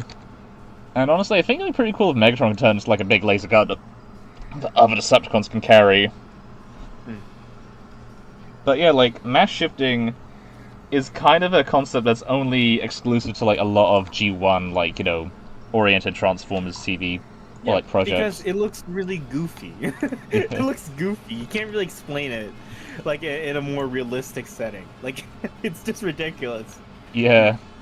They actually did not include Soundwave in the 2007 movie because of that reason, because they didn't feel right making him turn into, like, a different vehicle, and they didn't want to explain mass shifting, so we got Frenzy instead as a cassette player. No. I do feel like, you know, like, I think, like the cartoons, you know, the cartoon should be able to, like, you know, like, explore that concept. Maybe not in the live action, but definitely the cartoons. Oh, yeah. Because I think it'll be a neat gimmick for a toy line if it's like the premise is like these Transformers are like, you know, live action size and they can transform exactly into the scale that they are in the show. Right? Because that's the concept of the not the Micro Machines. I don't know, one of the two like Microman. lines that Microman, right? Like the idea is that like these are robots that can transform into like actual like pretty realistic looking like objects. And I think that's like a pretty neat concept. Yeah. I also kinda missed it when Transformers turned to, like, realistic-looking cars. Like, I don't know, like, a lot of more modern Transformers toy lines and cartoons that come out now, they go for, like, more fantasy, you know, fictional-looking cars that are more cartoony. Is that true? That's true? That's what I kind of seen, but, Yeah, I don't know that. you know, I would like to see, you know, the more simple, blocky kind of designs we got from, like, G1 and 2000s, but kind of adapted to, like, maybe a few more modern-like vehicles, I'd say. And I would love to see, like, actual, like, handheld items, like cassette players and whatnot, turn into, like, Transformers. Yeah. Like, that's my main pitch. If I were to make my own, like, Transformers series, like, that's the gimmick, right? Like, instead of transforming into, like, a vehicles, they transform into, like, everyday objects or weapons. That'd be, like, fun. Yeah, like, imagine, like, Soul Eater, except it's, like, more technological and mechanical. Right? Oh, yeah. You guys seen Soul Eater before? I've seen bits of it. I know Raven Ecker is pretty big into Soul Eater. Oh, yeah. I fucking grew up with that show. Never read the manga, though. Only the anime. Fair enough. Yeah, it's fair. That anime is fucking... It's the shit, dude. Like, the quality, the production quality. Mwah, you know? You know what? You I never could see get a into- show... Oh. Yeah. You never see a show that's as well animated and well produced as, like, Soul Eater nowadays. You Yeah. rarely do. Yeah, it's such a good art style, honestly. Yeah, it's really good. I love the character designs too, I know. Oh, yeah. Not to share the manga, but the manga's design can look really iffy at the start. Really? Yeah. Yeah, like, Maka looks kind of fucked up at the beginning of the manga. Yeah, like, because, like, in the manga, they didn't really nail what the style of the character design until, like, later. I mean, I've got the manga for Bleach, but I've never really been interested in Bleach. Really? Yeah. Yeah, is it worth it? I heard up to a certain point, from what Yeah. if I'm not mistaken. My sister, introduced me to the series, and I'll be honest, I kind of lost interest when they got into Soul Society. You know, that's when they claim that the show gets really good. Mm. Mm-hmm. Like, I like the urban aspect, not the urban, like the more like a grounded aspect about the show, where it's you know, like it's set in like modern day Japan, and there are these like spirits that they have to fight against. I like that. I like that setting. I mean, everyone fucking knows like the opening is like iconic because like it has this like more modern sensibilities, and it's like dripping in 2000s energy, right? Oh, yeah. But once they get into Soul Society, like everyone just like dress up the same way. Generally, like they're wearing these black robes, and I just never I never mess with that. Really? It never looked too interesting to me. Yeah. Yeah. Like, I think, like, I don't know, it's just kind of a trope in, like, anime where there's always this organization, they all wear, like, the similar outfits and whatnot. Oh yeah. But I guess it's just easy to draw for the artist, but it can get a little bit boring at times, I ain't gonna lie. But to be fair, it can get quite boring for the not only can it get boring for the audience, but it can get quite confusing for the audience if they're drawing the well, the outfits are kind of the same. Kinda. I think the main distinguishing thing would be, like, the hairstyles. Or Yeah. little like ways. accessories. Yeah, exactly. Like hats or scarves or little trinkets. But Yeah. to be fair, it also helps the audience understand like if they're like with a certain group, for example. Oh yeah, like the Marines from One Piece, for example. Yeah, yeah. And how all the admirals just like only wear the jacket but have their own like little suits underneath. Oh yeah. Yeah, some variation. Yeah. I do appreciate Araki for playing like the design, like almost nearly all the characters in like JoJo's Bizarre Adventure like look very like distinct. You can probably like recognize characters just by their like color designs alone. Yeah. Actually, I noticed someone pointed out something interesting on like fucking JoJo lately on Instagram, and that's what was it? So Josuke, Abakio, and Weather Report, they all have the same color palette in the anime. They look so distinct from each other. I know. Like no one's gonna like mistaking like either of them for the other. Yeah. Yeah, it's like that's like I do appreciate that like like Araki has that like the eye in the details, right? Mm. And just like the other thing I don't know, but like compared to the big three, One Piece and Naruto and Bleach always felt like the one which had the smallest story to tell. Oh yeah. And the reason I say that is because well, I mean, like I feel like in terms of world building, Bleach is by far the weakest. I don't know if that's controversial, but that's always felt because it never really made any sense to me why like the afterlife is just we mostly see afterlife looking like this like a medieval Japan. Like, Oh, I yeah. never understood that. It looked a little goofy to me. Yeah, Like, that's... it was just that. Yeah, that's a weird one, bro. Like... You mean to tell me the afterlife is just like like Edo Japan, like samurai era Japan? That's all a bit goofy to me. Yeah. Yeah. Of course, I might be wrong, because like I know there's like a Huicamundo, which I'm not really sure what aspect of the afterlife they represent. But another thing is like in Bleach, like there's this one major antagonist, and like the two major antagonists, and one is like Aisuke Sozin and Aizen. I forgot Aizen or something. Yeah, Aizen. And he's like the main big bad. And he's like the main big bad for most of the story. And the other guy is just like a guy that just shows up at the end. Well, not really at the end, but he's like he shows up at the final arc. Yuhabaka, right? You whatever his name is. And apparently he doesn't really. He's not really that. I don't know. Like I got the feeling from like the fans that like he's not really that impressive of an antagonist. Like really. I don't know. Yeah. Like he's not really iconic compared to like Sosuke Aizen. Yeah. I see. It's an interesting one, honestly. Yeah, and compare this to like, well, One Piece has like a shit ton of like iconic villains, right? Yeah. We haven't even like figured out who's the main villain is. Oh, we already have actually. Did we? Like, do we know who the main villain is? Because for a while, like, we thought it'd be like Blackbeard or like it'd be like Akainu or something. Oh, it's Emu. It's Emu. Okay, it is Akainu. He really is the main It's antagonist. no, not like, Akainu. Emu. Oh, Emu. Okay, yeah. The black guy. Yeah. I shouldn't have said, like, the guy who's just a silhouette with red eyes. Right. Yeah, we finally get to see what he looks like now. Right. Yeah.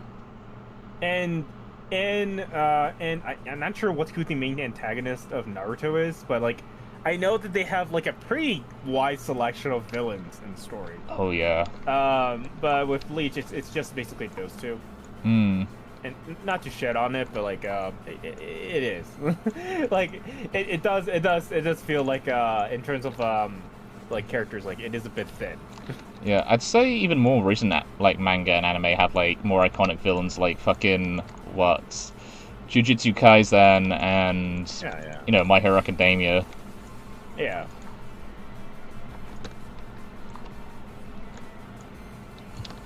Yeah, JJK. I mean, JJK, like, say what you want, but I feel like it has one of the better villains in the show, in the series, in the whole genre. Yeah.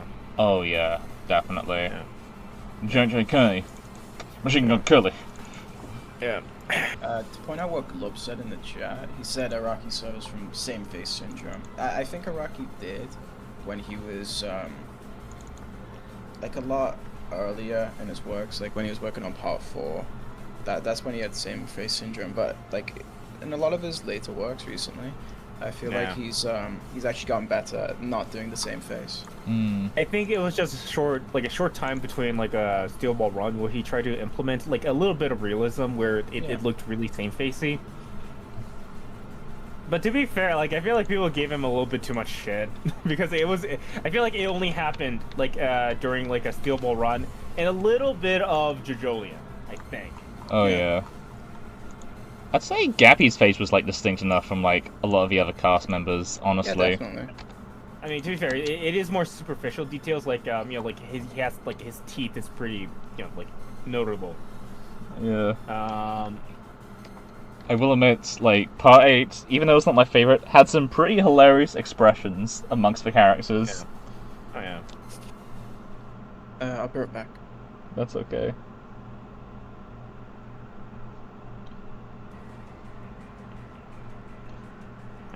But yeah, Steel. Yeah. But yeah, I've also heard like, what was it, at Part 9? Yeah, I heard like that's really fucking good. Like, God damn, I'm really... I really want to get onto, like, reading Part 9 when I can. Especially considering, like, the, Torture Dance gets a sequel in it, like... Oh yeah, it does. It does. And of course I couldn't escape John Rod as well. Yeah. Like, anyone who doesn't know anything about fucking JoJo will be mega confused as to what we're talking about. Yeah. JoJo, so far JoJo Land's the fucking tits, dude. Hell yeah. Like it's paced really fast. It's paced really fast. Like you can kind of feel, like, especially compared to like JoJolion, especially like the later parts of JoJolion. This is like rapid. Oh like, yeah. Every chapter does achieve something, and I appreciate that. Yeah. Hell yeah. Fully coolly da da da da da da da da da da da da. Yeah. So JoJo Lands, it's pretty damn good. I'm actually, if I'm honest, I'm probably more excited for like JoJo Lands being adapted compared to like JoJolion. Yeah. at this point. Honestly, not to shit on JoJolion, but I do feel like the final arc kind of made the manga feel a bit lesser. yeah, I've heard. I did drop JoJolion, I'll be honest with you. Like, I don't remember like where I dropped it off at, because I know. What's his name? Mickey Tucker Doggy Style was added at that point. Doggy Star Wars? What? Yeah, Doggy Style. Like Mickey Tucker's stands. Oh yeah, Doggy Style. Yeah, Snoop Dogg's guy, Snoop Dogg looking guy. Yeah. Around that time, and I thought like this story is like not exactly hard to follow, but it's like it kind of like, because like its motivation, it kind of changed. Like the direction of the story kind of changed, and I don't think necessarily for the better. Yeah. Also, I heard there's like a lot of unanswered fucking questions in that story too, and it's like, yeah, that just that annoys the fuck out of me, bro. Like, god damn. I remember watching Hamon Beat's video, like listing all the unresolved plot points video, and that was released before the final chapter of JoJolion. And but when the final chapter came out, I was like, they addressed none of these. They addressed none of the points which were like mentioned in the video. Yeah. And it kind of fundamentally ruined ruined my experience with like JoJolion, because like I had to be like, oh my god, like JoJolion barely like resolved any of these questions. Yeah. In the story. Like, part fucking, like, what's it called again? Part 8 is the most Araki forgot, like, fucking part to exist. Like... Yeah. Goddamn. Like, what happened to the guy that showed up in Josuke's fucking flashback? Like, you know? No, I think people are way too fucking hard on Araki about that, because I think the reason is just that it is just a stranger which helped him out. It doesn't need to be more complicated than that, but like I think it's a massive problem, because like this is a mystery story. The entire story predicated on we follow through the details, and we assumed every single minor detail of the story being important because it plays out in the mystery, right? And I think it covered most of the major mysteries, but then like it kind of puts the readers in a position where they think, oh wait, hold on, how come they put like this much detail in this aspect of like this thing, and at the end I feel like I was being punished for like paying attention in the story. It's like fucking Lost, bro. Yeah, like I don't know. That's the worst feeling. Like the fans of the thing feels like they're being punished for giving a shit about the details of the story instead of being rewarded. Yeah, it's honestly. So yeah, I mean, I feel like I was like kind of. I feel like it was not really satisfying reading up to the end of JoJolion, especially if you're keeping up with it. Especially if you're keeping up with, like, Jesus Christ, I don't know how long JoJolion went on, but it felt like it lasted forever. Yeah, I know. Actually, wait, if I remember correctly, JoJolion first began publication in 2011. Yeah, it was nearly 10 years, guys. It lasts for nearly a decade, like the longest run. Yeah. Right? And I wouldn't mind that. I found the fact that the story is like moving at a snail's pace when you're reading it. Yeah. Yeah. It really does not help because, like, you know, like, like if you guys don't know, the final fight is kind of, it's not action packed. Most of these characters are just sitting on their asses, just waiting for something to happen. Oh, that's. You really do feel it. That sounds. And you know, I've heard a lot of good things about Wonder of You, but like, the actual main antagonist Toru is such a wet flannel of a villain. Yeah, I will say this. I think Wonder of You is a very interesting final antagonist, and he like say what you want, but I do like his design. I do like his premise. It's just that, man, like his fight, like you did not feel like his gimmick did not feel as grandiose as like the story like spent time on it. Yeah. Jesus Christ, I believe like the Wonder of You arc is like one of the longest arc in JoJo. Mm. And you really feel its length, and not for a good reason. Yeah. Like, how many years did the Wonder of You arc like go on for? It felt like I think it's around 3 years or something. That's how it felt. It's like I think it compromised like the third of the entire story. And honestly, Wonder of You has such an interesting like ability too, which makes it even worse. Yeah. The weird thing is, I believe Valentine's final fight. Well, basically, I believe technically speaking, when President Valentine shows up, he kind of also compromised of the last third of the story. Mm. But I felt like his was way more exciting and faster pace. Oh yeah. You do not feel tired. Like the fact that for chapter over chapter, he's been the only threat in the story so far. You don't feel like that. Yeah. He is a very consistent antagonist in the story, and I like it. I like that. Yeah. Yeah. Also, going back to JoJolian as well, I think this is the most obvious criticism, but Toru was not well set up as well, because again, he did show up within the story quite a bit, right? But at the same time, he was barely in it. Yeah.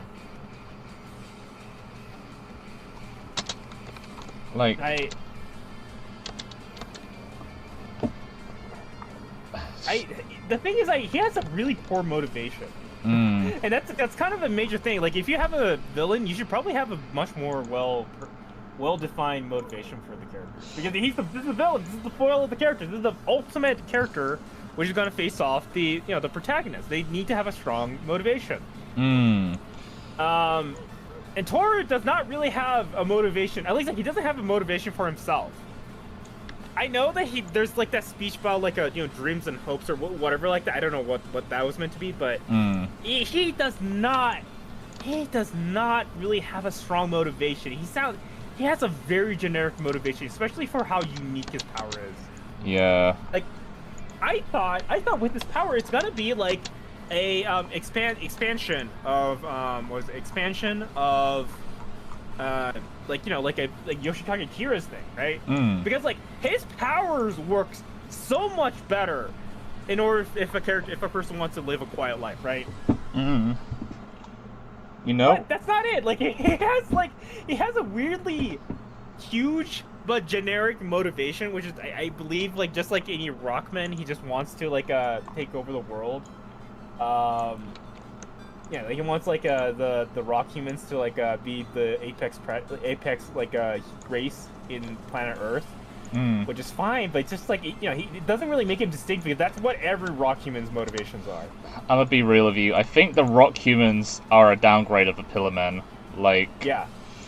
Fucking, we got more interesting Pillar Men characters. The Pillar Men were all interesting in terms of their motivations and goals, while I don't know, the rock humans, they just felt they're just wet farts, honestly. Because I don't remember a lot of the rock humans, right? I think some of the characters are pretty tragic, but some of these I don't know. The rock humans, generally speaking, they kind of blend in each other in my eyes. Yeah. Yeah. Meanwhile, like all of the pillar, like the pillar, right, man?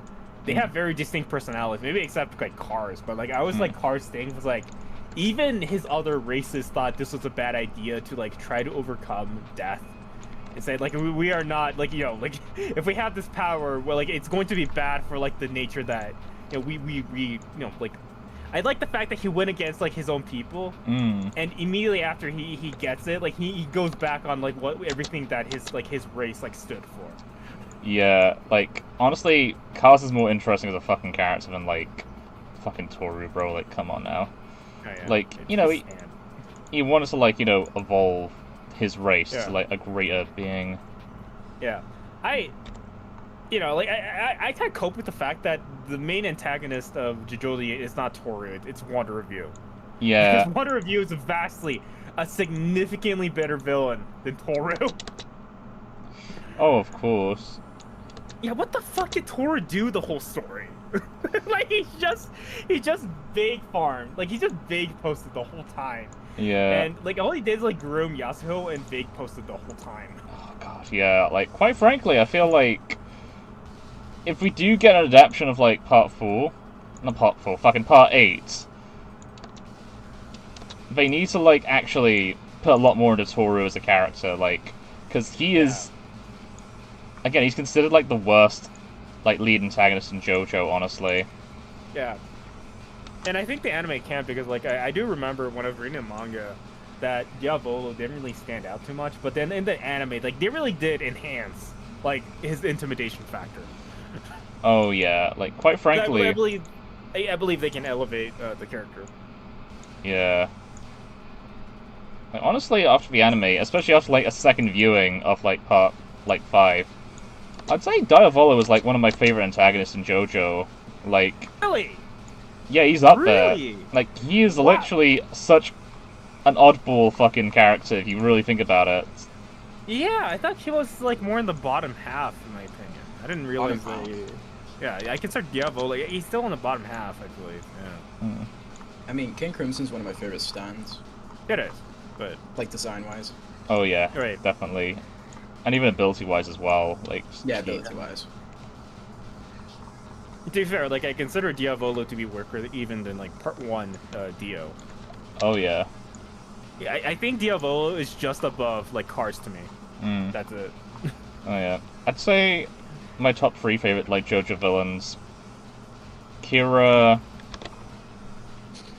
Pucci, and I'd say Funny Valentine. Honestly. Yeah, Dio's not even in there. Yeah. I love Dio is iconic. I love him, but like, he's kind of, I'm sorry, but he's kind of outshined by the other antagonists of the story. Yeah. Yeah, Pucci's one of my favorite antagonists. Yeah. I do like it. I do like Pucci because he's like a unique kind of evil. He's like the kind of evil that thinks that doing the right thing. And that just makes a lot of sense to me. Because I feel like even in real life, there's just like a lot of people who just do something which is, like abhorrent. But they just like fundamentally think that they're doing the right thing. And like you like it's like you can't change their mind. You can, like they're the kind of people which are like impossible to redeem. Yeah. Like, it's like I thought that was like the smartest like a bit of writing that the story had. Yeah. Like having this character which is like so like so focused on their like so sure of their conviction that you can't really change their minds. They're beyond redemption, not because they're like truly evil, but because they think they're truly righteous. Yeah. Like, quite frankly, again, like, and to what adds to, like, Pucci's evilness is the fact that, like, he is literally taking on Dio's fucking will, and again, we all know how evil Dio is, and it's like the main antagonist is literally a follower of Dio. Yeah. I don't know, it's an aspect of that that's just, like, terrifying to think about. I know.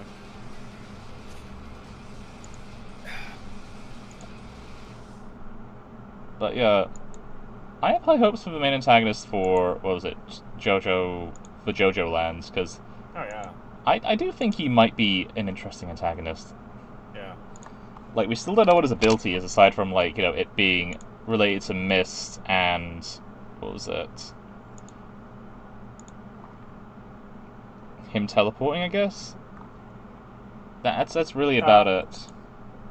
I'm not gonna spoil what his power. I'm not gonna spoil, but I do believe it's gonna to parallel with Jodio's power. It's I believe it's gonna be like very much water based. Oh yeah, kind of like another duality, kind of like, you know, what's it called again? Kind of like we had like Kira and Josuke, because I feel like the aspect I loved about Part 4 is the duality between their two characters, despite the fact that fucking what's his name again? Jotaro. Spoilers for Part like 4, by the way, but Jotaro still is fucking kill. Like.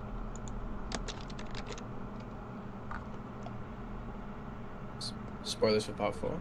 Yeah, I gave a spoiler warning. Like, Jotaro stole the final blow from fucking, you know... Josuke, yeah. Yeah. That's the part of, like, Part 4 that I wasn't particularly a fan of, honestly. I feel it's more so, I can't remember what her name is, the girl with the pink hair, the ghost. Oh, Reme. And, I thought it was more so, she got the final blow on Kira. Actually, both Jotaro and, like, Remy got the final blow. Because Jotaro punched him into the fucking ambulance that killed him, and... like, Remy was the one to, like, send his soul straight to hell.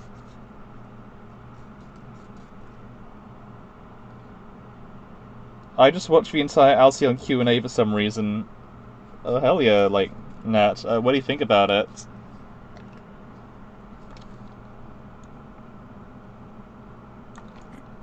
God, I made that Q&A, like, forever ago. Oh. I plan on doing another one once Chapter 3 is out. Oh. But don't worry, I'll edit it this time. I'll edit it. Yeah.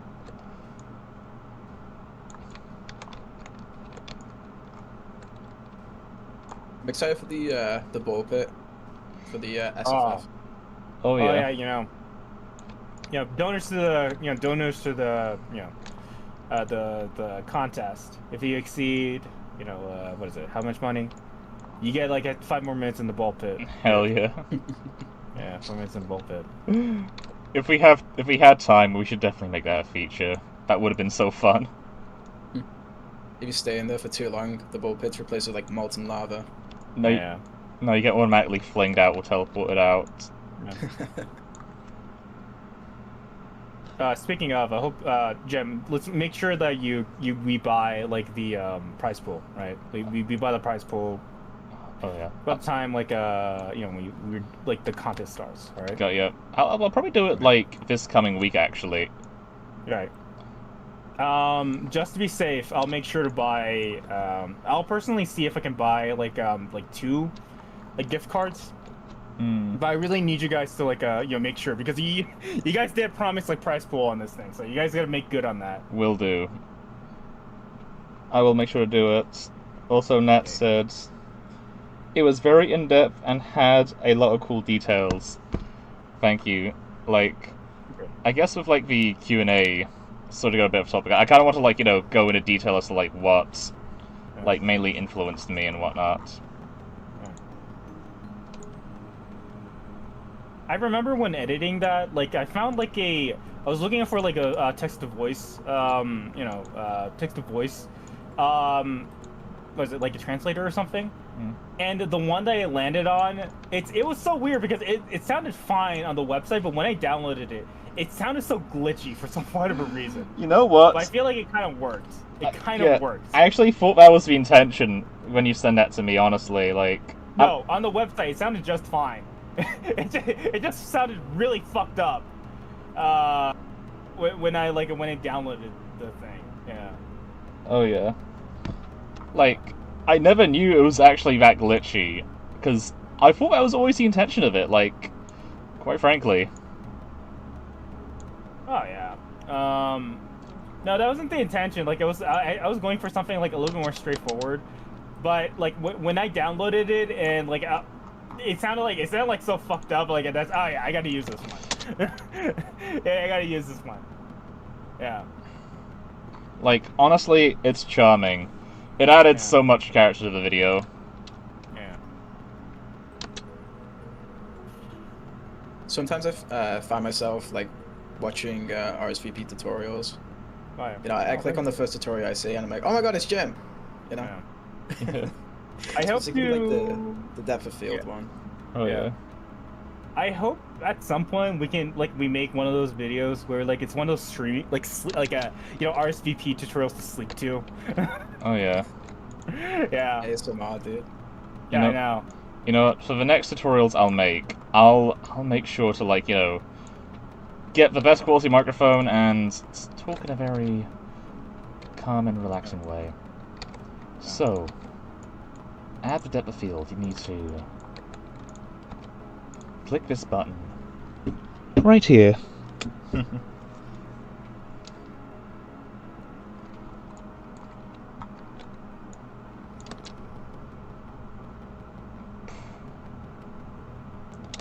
Alright. I might as well stream to you fellas how the animation... So basically all the animation work is done, it's just... Now it's mainly gonna be, the VFX. Yeah. Let's have a look, fellas.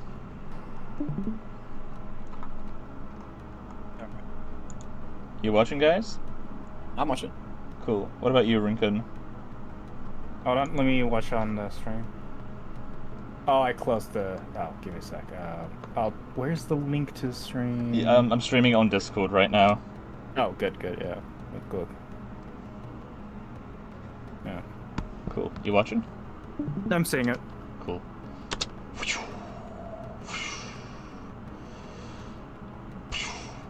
Ooh.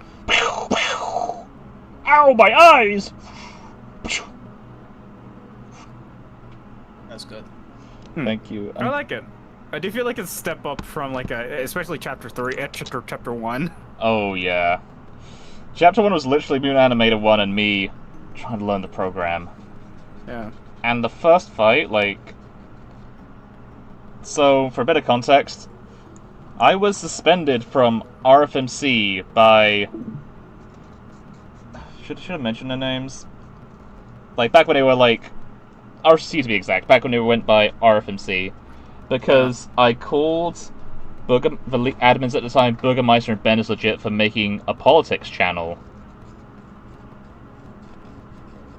And if you were around in, that time period, you'd know for a damn fact that those two made that politics channel just so they can, groom people into becoming far-right. And I had, a big issue with that because of that. Okay, I don't know what their intention of having their politics channel was, but I'll be honest with you, I don't think it's ever. I'll just be honest with you. At least on Discord, I don't trust people of being able to handle their. I don't think people can handle the alcohol, if you know what I mean. Oh yeah, I get ya. I do not trust. Especially if you're very young. And you're you're very sensitive to getting very emotional about a lot of very sensitive politics. Yeah. I do not trust you guys. I do not trust a lot of people to be able to express themselves in a respectful way. Exactly. So I do feel in general it is a bad idea to have a politics exclusive channel. Yeah, honestly, bro, just no politics on Discord, please. Come on now. Because ultimately... Yeah. Because ultimately, the only reason people make politics channel... and the result of it is just becoming an echo chamber by the end of the day. That's mainly a political echo chamber where if you don't have the same political opinions as the admins, you're essentially booted off and blacklisted. Right. Regardless of what side of the spectrum you're on. Right. Yeah, and just like I said, they can't. They're not responsible for their own alcohol. And They can't handle their booze. Yeah, booze. yeah. And that doesn't mean I don't trust that you guys can't handle talking about politics in general. That's not true. But but the thing is, I don't believe we need to have our own we need to like a cutoff, like create a special containment zone for politics. I just feel like, you know, like generally speaking, if you guys are respectful a bit, we're perfectly fine with it, you know. But when it does get a bit intense, we will call you out on that, and we're not really gonna take any kind of side. At least we'll try not to come off as like we're not taking any side. Yeah. Because I don't know. It's like, I know some of you are not able to handle your handle politics, but at the same time, I can't really stop you from discussing politics. Like, Yeah. I do have to respect that on that regard as well. God, I remember, what was it? During the Winter Film Fest, there was this one guy, I'm not gonna name names, but like, he decided to go on this big political rant about why he's a fucking loser and how his country is being fucked up by a certain, like, ethno group of people. Wait, how he's a loser? Oh yeah, basically. Yeah, because he bragged about how he failed his, like, exams and whatnot. And we're talking about, you know the guy we banned before the Winter Film Festival?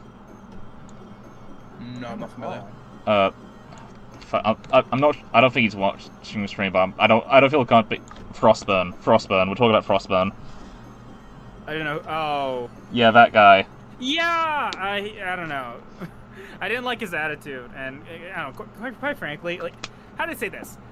I don't really mind politics. Okay.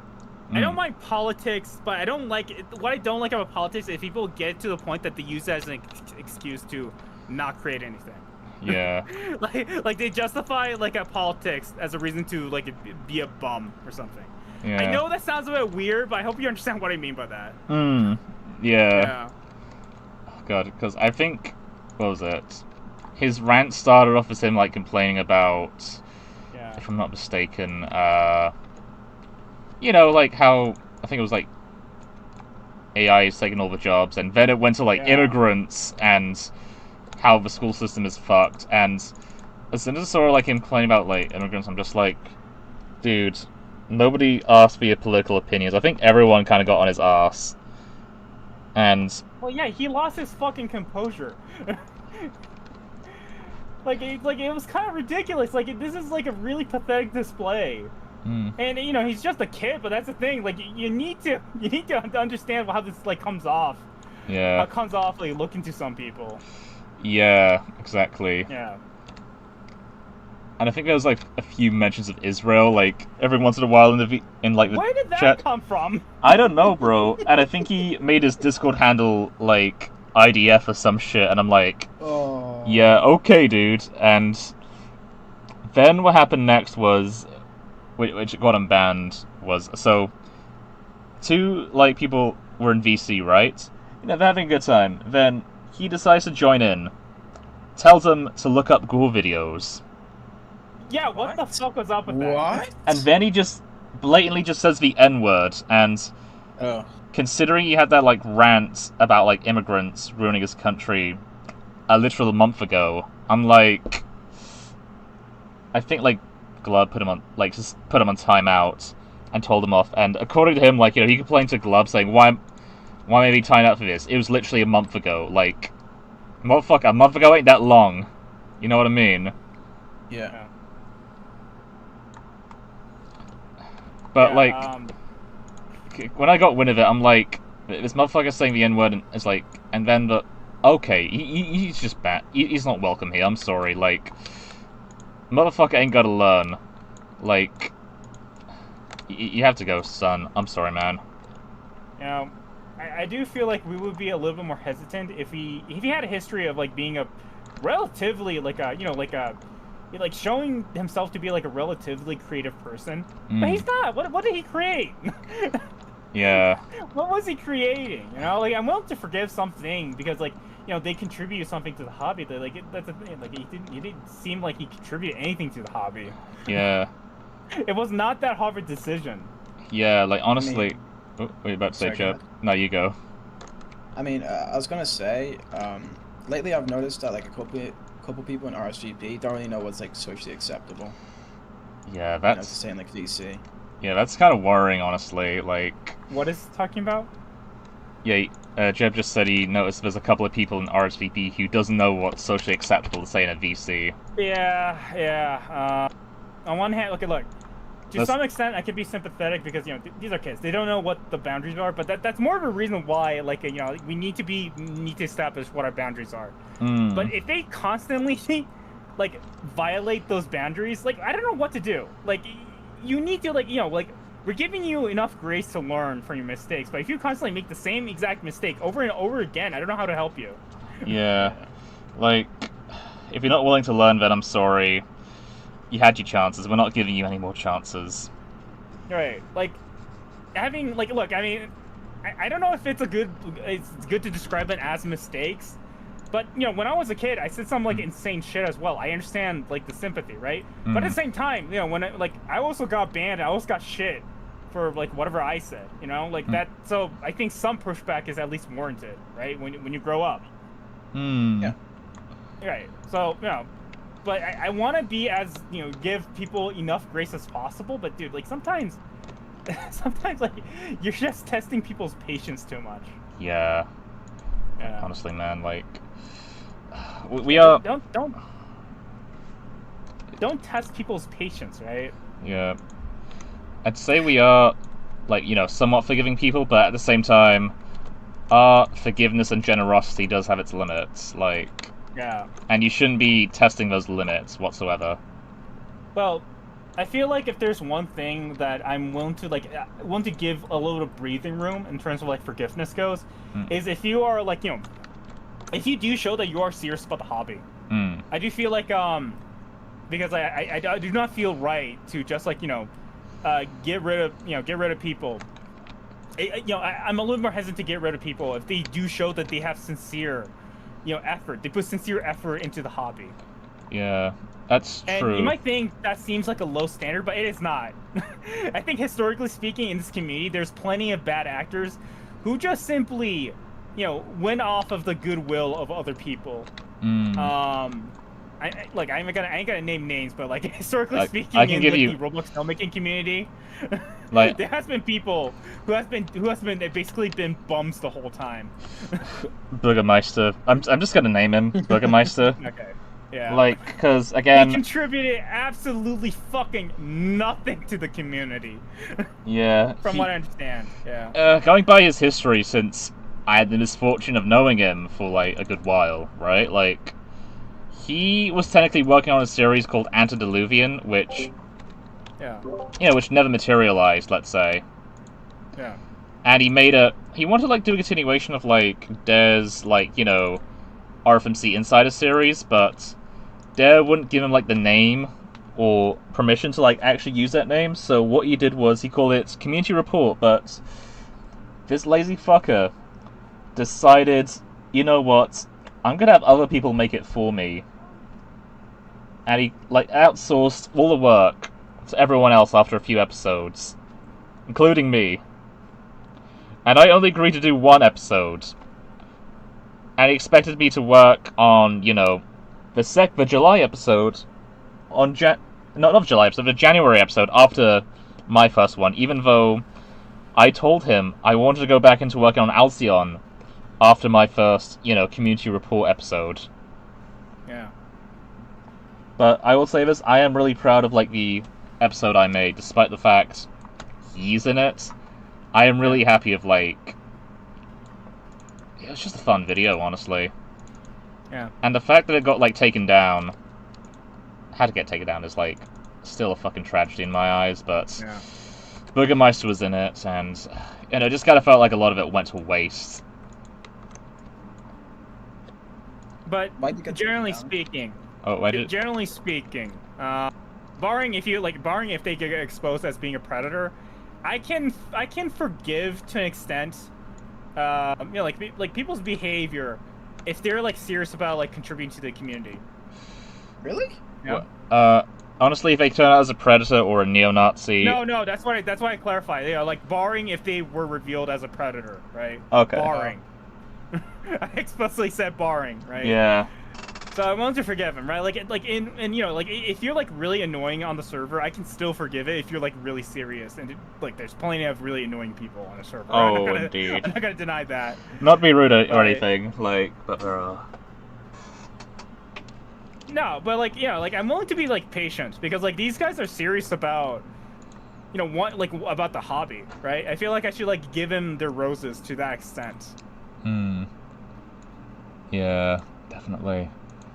But yeah, to answer the question, like Jeb, why it got taken down was mainly because of Bürgermeister. So community report was it was basically just season roundup, but on a monthly basis. Just to put it like bluntly. And Yeah. the main reason it got taken down is because Bürgermeister, aka like the neo-Nazi guy who used to run RCC, it's because of him basically. It got taken down because he was heavily affiliated with it. Oh, he was just in the video, that's why. Yeah, and it was mainly his project, I'll be honest with you. So they just wanted to like Stalin erases legacy and pretend he never existed, even though there's people like me who are still around in the hobby, who are around for his reign of terror. We're here to tell the tale. And I just kind of have to say, I know it's bad that they were literally friends with this fucking guy, but at the same time, it's not a good sign that you're more comfortable with like hiding the fact that you knew this guy and he was part of your community instead of saying we fucked up. That's all I have to say.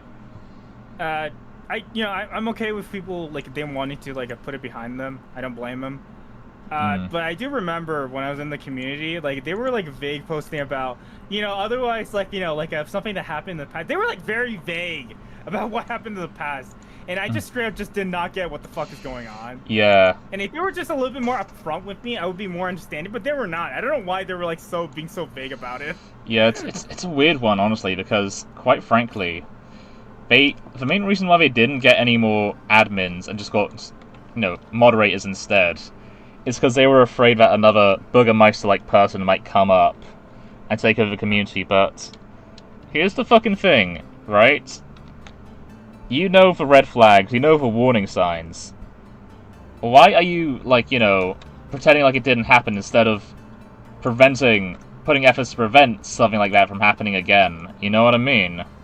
Like, yeah. I don't know, it just seems so ridiculous, yeah. And, look what RCC is now, it's dead, which is a shame, because, again, they had something, really, really fucking good, but yet they just didn't bother whatsoever to actually keep the legacy or going. But hey, at least we have RCP now, which is, honestly, I feel like a lot better than RCC was. It's literally, I'd say, we're getting to the point where, it's getting better than RCC's golden days, if you ask me. I don't know about that, but hopefully we reach that level. Yeah. Yeah. Also, I don't know if I ever mentioned this, but I always thought that after they did a rebrand, they were very cautious and they were kind of overcompensating, politically, because I think I remember during one time, and look, I mean it's been years. I don't recall exactly what they said, but. It was something that kind of it gave me a bit of a I thought it was a weird thing to say, but I remember obviously they were around and they were making a bunch of edgy jokes. I don't mind that. Well, it's not that I don't mind that. I can understand. It's not that big of a deal to me. But I remember when I was in the server, I think one of the people said I have a trans friend, and I think one of the admins says, "Man, I wish I had a trans friend or something," which is kind of innocuous with statements. But I always thought it was a bit weird, yeah. Knowing their history. It sounds like they were just compensating for something when they said that.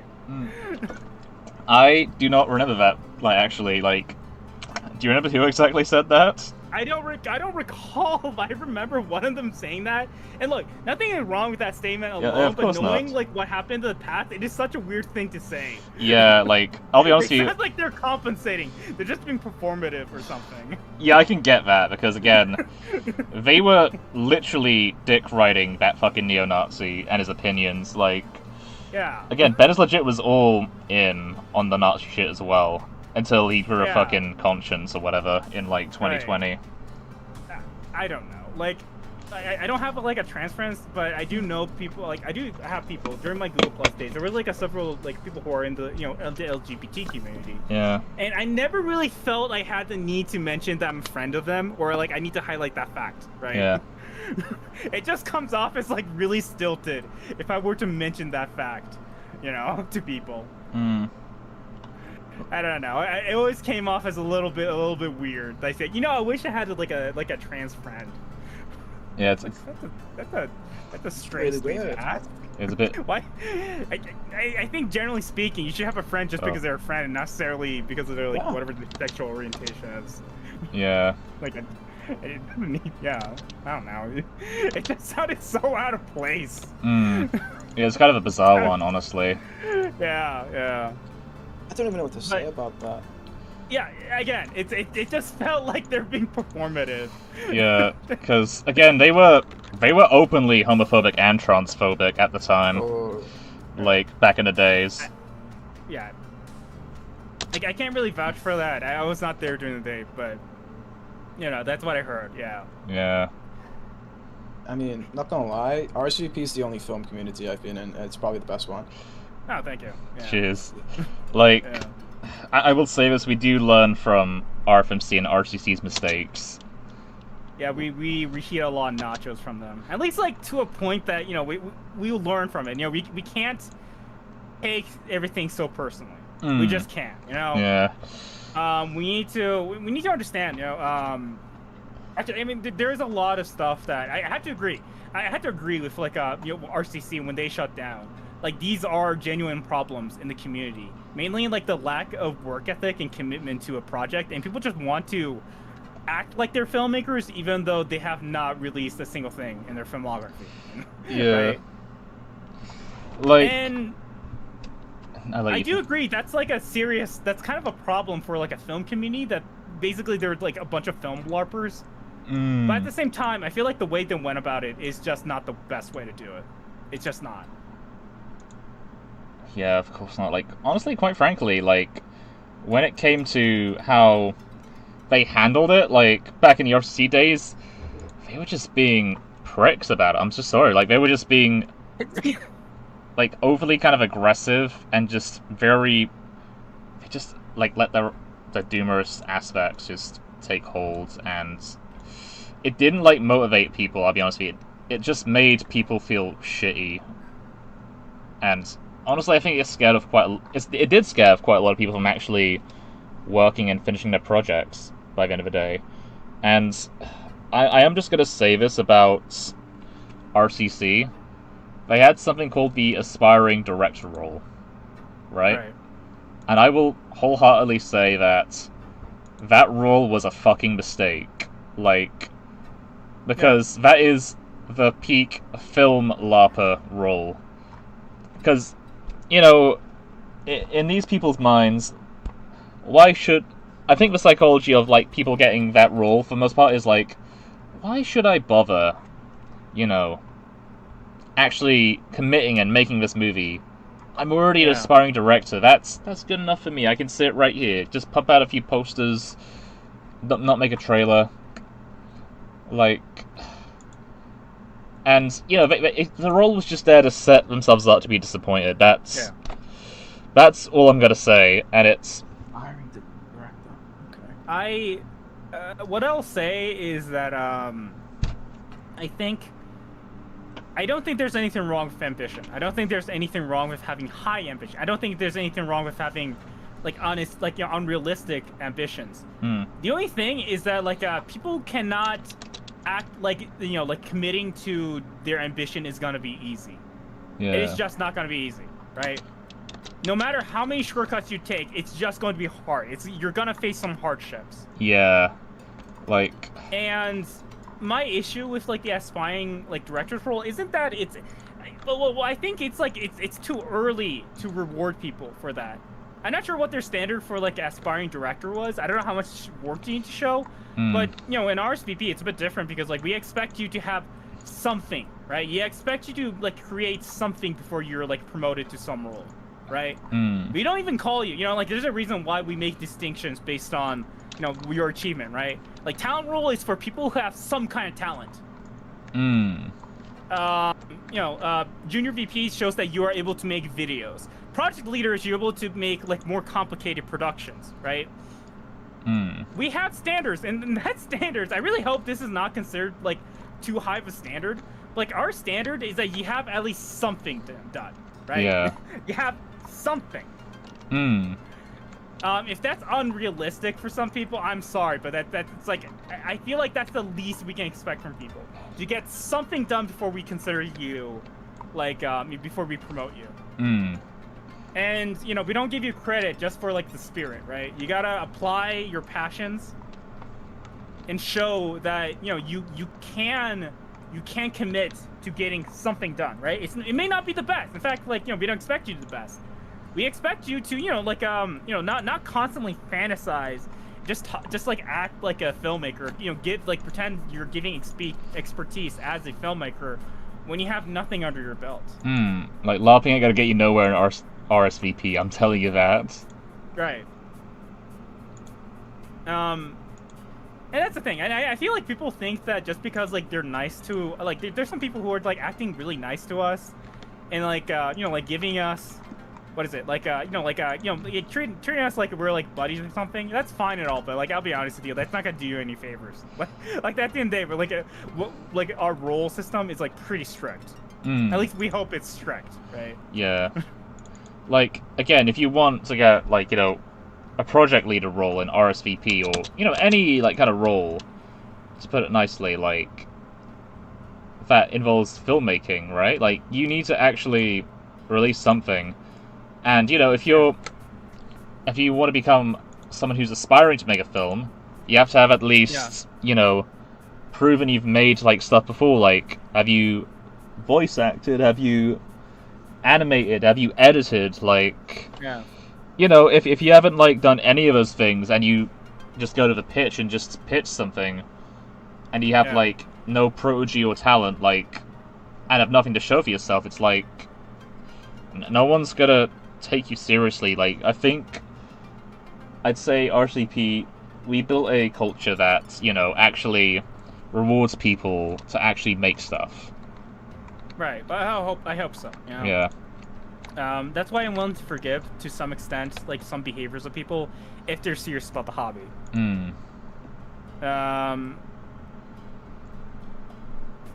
Yeah. I don't know. It's like and keep in mind, I also give shit about this to our admins too. Like, it got, God forbid, how many times we kind of gave like a Glub and Shrek shit for like not having a filmography. And they're they're in a position where like they're admins in the server, right? Yeah. And I always thought that was kind of like an odd thing, that like these are the leaders of the community, but at the same time, they don't really have anything under their belt. And I think that's that might be a bit of a problem, right? Because we want to be an example to the people in the community. Yeah. I'm kind of shocked that I'm the person who actually released the film, like before Glub and Shrek. If I'm honest with you. Actually, at the beginning of RCP, it was only me who released the movie, now that I think about it. Yeah, I never expected myself to be an actual filmmaker when I started. I thought I was going to be the more technicals guy and more of an assistant. But I ended up having to make a film, and I had to admit, I made my first film, Bit of Reconciliation. It was very therapeutic. Oh yeah. It feels like I was able to express myself into a story that that is, I wouldn't say it's uniquely me, but I feel like I put something off my chest, and it really did help out in the long run. Yeah, and I'm honestly happy for Better Reconciliation too, despite the criticism from some people, because again, I feel what? just the criticisms of one or two individuals, let's say. Okay, yeah. But I'd say, quite frankly, it's a good story because again, it's, I guess, kind of like a story how, RCP kind of got made, and kind of a friendship, basically. The spirit of it, I do not pretend that the story is supposed to be accurate. It is meant to be allegorical, right? Mostly allegorical. That's my personal experiences, but an exaggerated form of personal experience, right? I make no bones that there's obviously creative liberties taken, and when I was telling that story. Oh yeah, for sure. Yeah, and I always advocate. I try to advocate to people. You know, like you should try to tell stories based on what you know, right? Try to use your life experiences to tell a story, right? Yeah. That's the best source of resources you can do to be novel. Just like, you know, like rely on your like life experiences. And Better Reconciliation is partially because of that. Hell, I even implement my own life experience into Alicion Chapter 2. Yeah. Like, sort of the isolation and loneliness aspect of Alice's character. Like, that mainly being it. Yeah. But yeah, like... yeah, sort of like the film LARPer, like, mini-epidemic. It's an interesting one because there are people who do have really ambitious ideas. It's just a lot of them don't understand that if you actually want to make, you know, something happen, you have to put in the effort yourself and actually make it. Like, you know, yeah. Because I guess going from my experience when I was working on Alcyon, like, you know, I really wanted a Roblox mecha movie, and I quickly kind of realized that no one was going to do it for me, so I decided, you know what, if no one else is going to do it, I might as well people want to do it. Yeah. And it did take me a few years to actually work on, to get Chapter 1 out. Like, I think 4 to 3 years to actually get Chapter 1 out, because again, I was still learning a lot of shit about Moon Animator and rigging, because the early teaser trailers and concept trailers for Alcyon were all stop motion. And, oh fuck, I just remembered, I need to, like, re-upload all of them to my channel. Yeah, I think I'll do it tonight, actually. You know, tonight, I'm gonna re-upload all the original concept trailers of Alcyon. Awesome. Yeah. Very interesting. Yeah. But, yeah.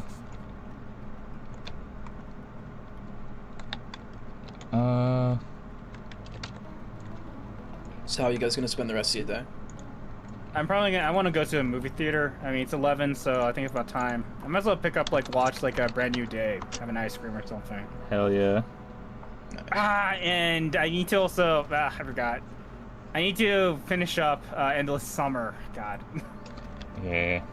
It's not that I don't want to do it. It's more that I'm at that place where, like, it's gonna be really intensive with how much animation it's gonna do, and I'm just kind of dreading having to get it done within like a short deadline.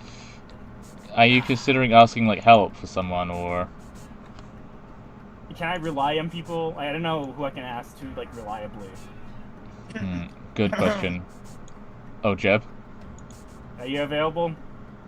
Yeah, I'm pretty available. I mean, I go away for a week on the 27th, but I can help out.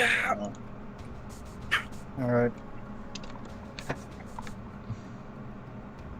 I'll try to see if I can make room for you. I may have to do it on...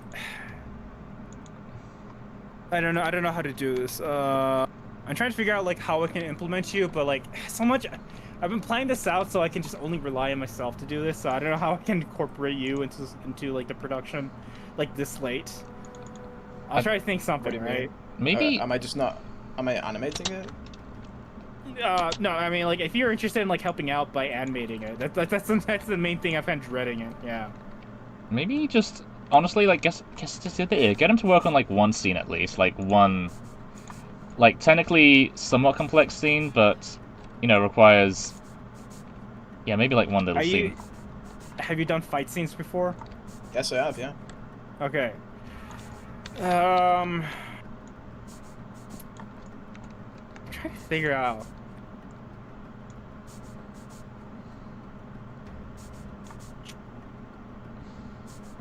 I don't know, because, like, I'm not really comfortable taking this kind of risk. Because so far I've been doing everything myself, and asking for a collaboration is, like, it's kind of a worrisome risk right now. I'll think about it. I'll report to you if there's, like, anything you can do to help, but, like, I do need, like, all the help I can get. Alright, Hopefully, yeah. yeah. I'll be here to help. Yeah. if I don't get it done, like get this one section by today, you know, like I'm probably gonna have to ask you.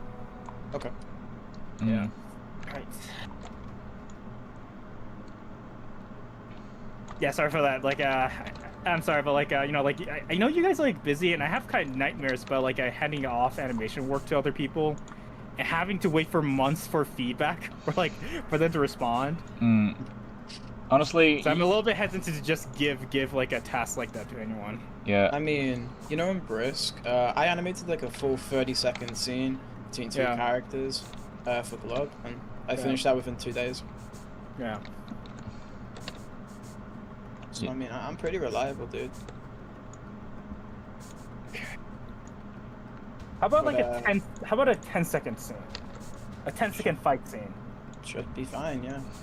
Okay, I think I'll hand you off the I'll hand you off like the place file. I'll give you the audio, and I'll give you an updated like quote unquote storyboard. I'll warn you, like the storyboard will go really fast, and like this has to be a really fast-paced cutscene. All right.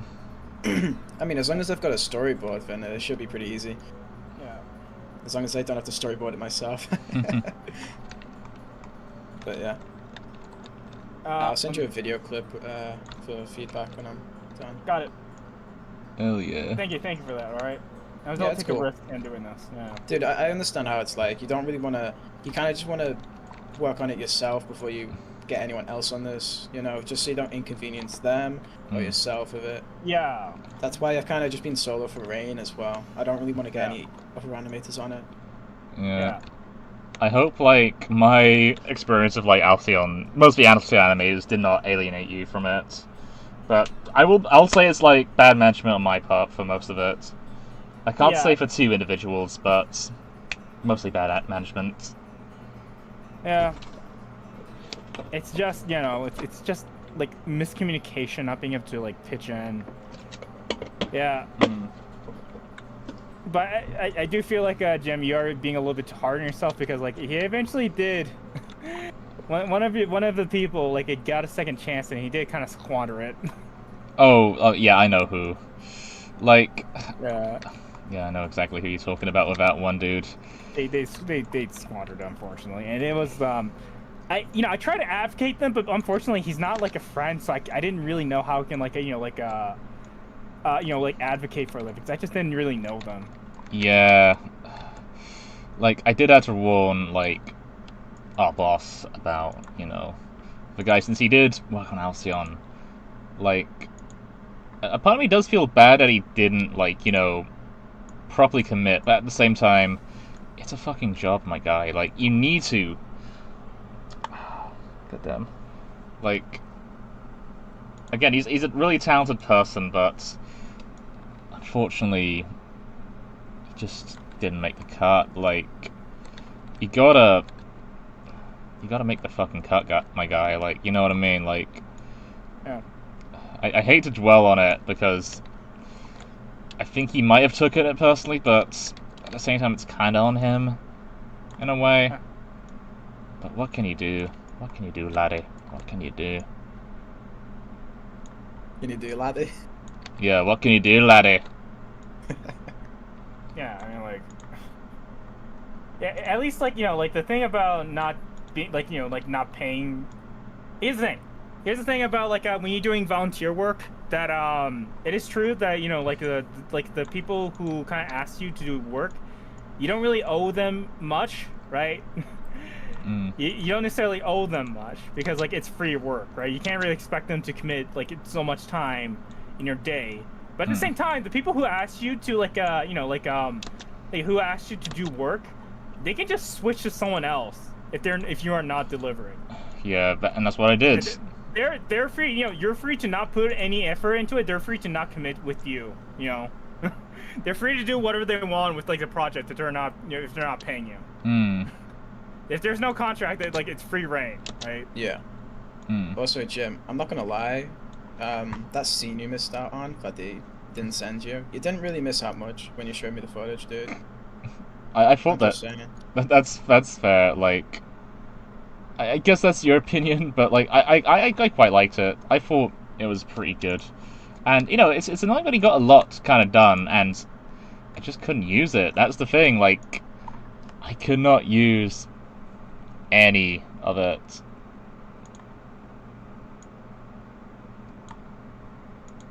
What footage are you talking about?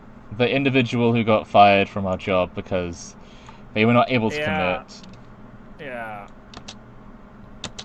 I mean, even if it's free job, you need to communicate with them, right? Hmm. Yeah. Indeed, indeed. To be fair, especially if you're like being commissioned, you need to communicate with your clients. Like, Yeah. I remember when someone came on VC and they were like kind of joking about, I kind of joined this VC to like, like talk to people and get like motivation or something like that. But Yeah. I had to be straight with them, like especially when they say, I haven't been communicating to people who commissioned me.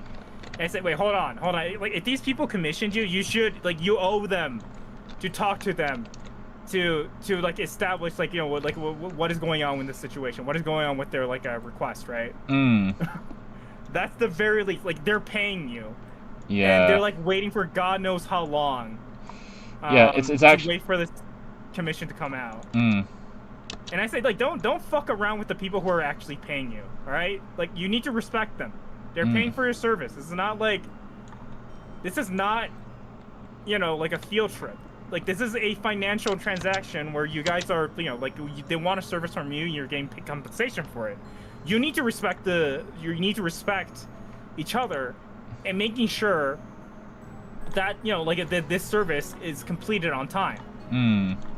I think I may have scared him a little bit too straight, but it is true. Like if you're being paid for this, you need to like commit to the agreement that you guys agree to.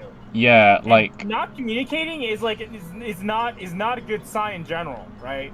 yeah, honestly, I think scarring him a little bit is warranted considering like how again, it's a financial fucking thing. Like Yeah.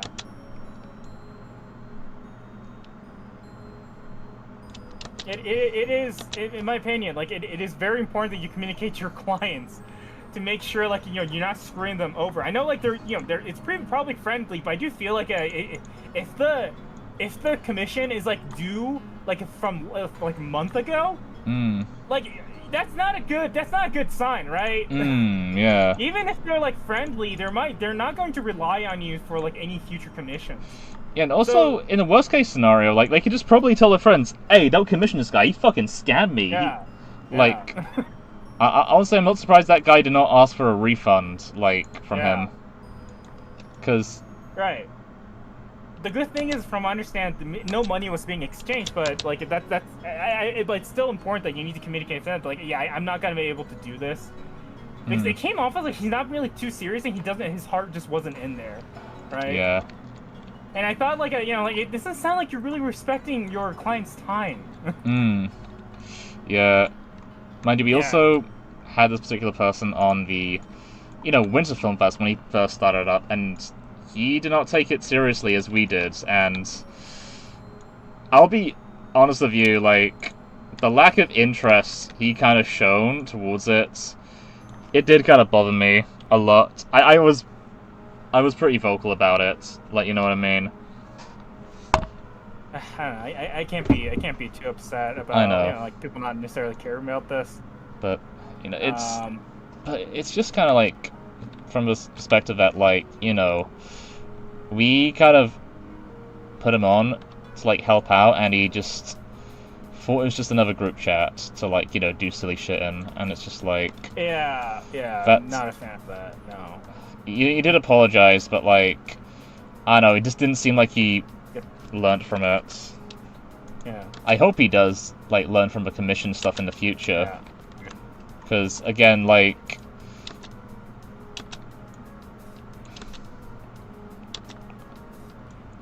Goddamn, like... Because, again, like, people's money, like... Yeah, it's what's money. Like, the film fest, that's kind of low stakes. You know what I mean? Like... Yeah, low stakes. But, like, the commission shit, that's just gonna be... Yeah. Yeah, that's an actual money. That's an actual money being like a like transaction. You need to respect those terms and conditions. like again, honestly, by doing that, you're literally fucking someone over. Like, it ain't nice. You know what I mean? Ain't nice. Well, first of all, like, you know, like, chances are these guys are, like, committing to you being the creator of it, right? So they're investing your time. They're willing to be patient for your services. Yeah, but again, you shouldn't take advantage of people's, like, patience. Yeah. Like, you can't act, like, cute just because you didn't get it. I mean, I remember I watched the video talking about, like, this one person who, like, called out this company for not paying for their compensation. You know, for not being compensated, but it turned out to be like a lot messier of a situation than it made it out to be, because it turned out like they were not responding to this company for months. Oh my fucking god. With their commissions. And at that point, like, I'm sorry, but I'm a little bit less sympathetic towards you if you're like not like, you know, picking up your side of the deal. If you're not picking up your side of the deal, and you're kind of accusing this company of not paying you because like, you know, like, because like they didn't get anything from this. Why am I supposed to be sympathetic toward you? Now, of course, it's a lot more messier than that. Like, I think like both sides were like kind of like screw each other over, and it was not really professionally done. But it was like I was pretty upset with like hearing the stories. Like, what do you expect was gonna happen? What did you expect was gonna happen when you did not respond to this company for months? And, you know, like, and then, like, to the point that, like, the person that was communicating with them, like, you know, like, they changed jobs, right? Oh my god. That is... Like, they were not, like, the guy who was supposed to communicate with them, they like, you know, it became someone else, right? They were not really filled into, like, what the situation was. Oh my god, that is... It is, like, you know, again, you have to respect people's time, right? You need to make sure the bull is on their side of the court. And you have to respect, like, how much, you know, like, you have to respect, what is it? You know, like, the time people are willing to invest into you, right? Yeah.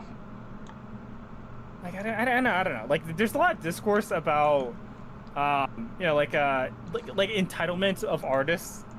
And I do feel like, to an extent, like when you're doing commissions, like, you have to, like, I don't know how to say this, like, you have to make sure you respect it. You know, you have to treat it as a business. You have to treat the clients and have them accountable to pay you, but you also need to keep yourself accountable to make sure, like, you commit to something, right? Especially if you're getting paid, right? Especially if you're getting paid. If you're not getting paid, that's fine. You can take however long you want, you know, and the client can, like, you know, move on to someone else if it's, like, taking too long. That's completely fair. But you need to respect your clients. They're the ones that are paying for you. That are paying for your services. You know, I think that should go without saying. Yeah. Exactly. Yeah. Because again, like, quite frankly, Yeah. don't, like, lesson number one, don't fuck with people's money. Like, as soon as money is involved, then it's fucking serious. Like, Yeah.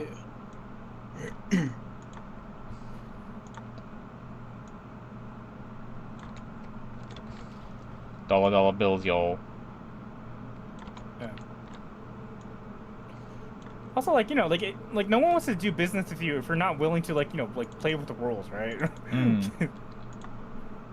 Like, why the fuck would why would we do business with you if you just feel like you're entitled to the money without really, like, giving the proper service?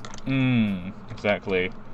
Yeah. Like, if you're gonna put the fucking fries in the bag, if I pay for you to put the fries in the bag, you put the fries in the fucking bag, and I want my fucking Happy Meal, okay? Like, I want my goddamn, you know, I want my little fucking, like, My Little Pony toy in it as well, like, alright? Yeah. Also, evidently, like, apparently this is a problem with, like, the art community where, like, the artists can sometimes just bail and just not communicate for, like, months at a time. Oh my god. Yeah, that's... I wonder why... That's honestly fucking annoying. It's... But, like, quite frankly, I feel like there needs to be a lot more self-policing, honestly. Right. Yeah, I mean, like, I know this is kind of, like, volatile of a thing to mention, but, like, you know, like, this got mentioned, and the references of why, like, people, like, sometimes just use AI instead of artists. And I have to kind of, I don't think it's necessarily a right thing to do, but I do feel like the artists do need to have that pressure, that there are alternatives that these guys can like go to, you know? Like if they're not committing to it, like, you know, like I think it's completely fair for like the clients to use like the use that ultimatum to get people to like, you know, like actually get started with their work. Yeah.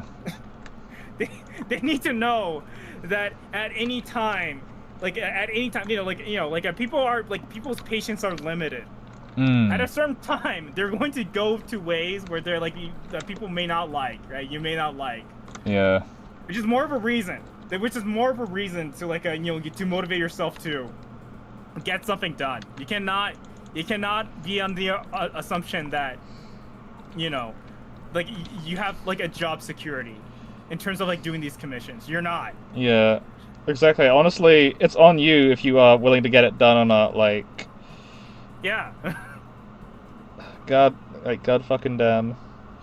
Like I respect people if they're willing to provide like a good service. Like they provide a good timely service. They have good, you know, they work with the client like in a very positive way, right? And they don't have attitudes. They give you options. They give you good deals, right? They make it worthwhile for your money, right? Completely respectable, right? Yeah. Not really respectable if you know, like they have no work ethic. They're not doing anything at all. They're not completing their financial obligations. That I have a lot of problems with. Yeah. Like at that point, I'm not sympathetic at all to whatever your plight is.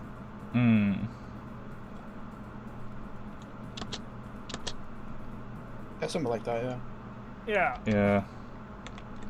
But then, like, it does not. I mean, if it does not come up, if this person does not come off like they're respecting their clients, like why the fuck should I do business with you? Yeah. Exactly. Like. And I just also want to point out that being cutesy is not going to land you any favors. Like, especially with me, like that. Like, if you kind of act cutesy and whatnot towards me, and you kind of expect, no, fuck off. I'm going to be even more pissed off. I'm going to go fucking Danny G on your ass, okay? Like, I'll fucking kill ya. Yeah, I hate when people don't get to the point when they're talking to me. Like, I've had so many people, like, go into my DMs and be like, hey, Jab, how's your day going, Jab? I've got a little something to ask you. Then they send, like, free stickers or something, and then get to the point. Yeah. I don't mind people being an honest, like being a little bit of an asshole to me if they're being honest with me. I don't mind that. But if you're going to like, you know, if someone's going to like avoid like you know, like the point with me, and they just try to be nice to me, and they pretend to be nice to me, and they just like, you know, like and then like immediately go behind my back later on. I have a bit of an issue with that. I have a lot of issue with that. I'd rather people be like a lot more straightforward with me.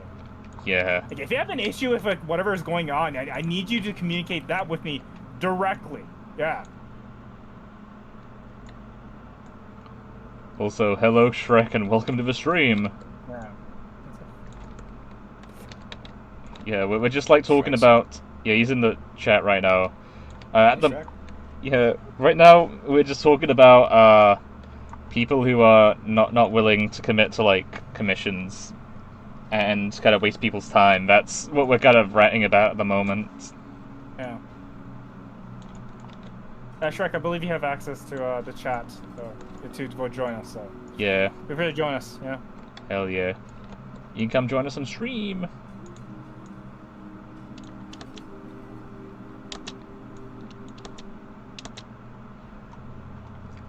But yeah. Yeah, commitments, money, time, wealth, fame, power. These and other things are the reason why, what's his name? Gold Roger was the king of the pirates. Until he got fucking killed. Mine, even volunteer work, it kind of frustrating, you know. Oh, yeah. It can be. I was just talking about my, like, you know, experience of a particular person with an Alcion, like who Yeah. was promising. Jeb said I wasn't missing out much, but I don't know. Personally, I'm just annoyed that he didn't get his like work sent out to me, because luckily,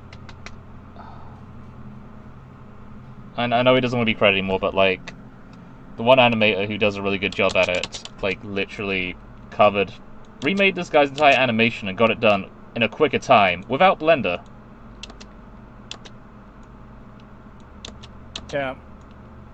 You remember, like when you're doing free work, yeah, sure, they're not entitled. You know, you're not entitled to their labor, but at the same time, they're not entitled for like doing the task. Yeah.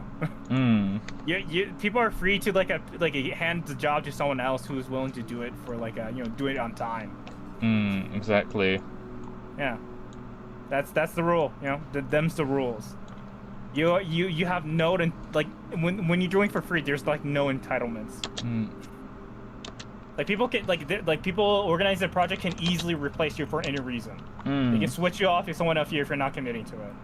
But at the same time, you shouldn't feel bad if you're not able to make it. You know, it's a free job. It was a free job. And they knew the terms for that.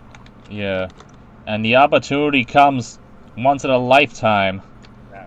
But yeah, the guy I got for Alcion, like, I think he took it quite personal that I tried from Alcion. He also worked for Poop Deli. I think bro took it a little personally because I'm pretty sure he blocked me after I said the big goodbye message. I'm like, it wasn't even your fault. It wasn't even your fucking fault. Like, you should not. It's not even your fault. I know, but like at the same time, but like again, like he just blocked me on like Discord and left RCP shortly after. And it's like, hey man, I gave you. You literally were like blocking me the whole time. Like, what am I supposed to do? What am I supposed to do? Silly. It's so silly. Yeah. Some people would be so silly. I swear. Also, hello. I don't know what you expected. I don't know what the hell you expected. Yeah. Also, hello, Godzilla. There you go. But yeah. Do we have any more stories in regards to what's it called again? Like commissions or silly people we worked with before? Silly people? Yeah.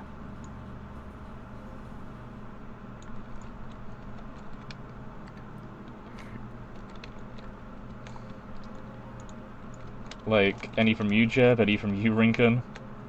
Not really, not in my Say mind. that again? Any, like, funny stories or stories about people who, didn't, like,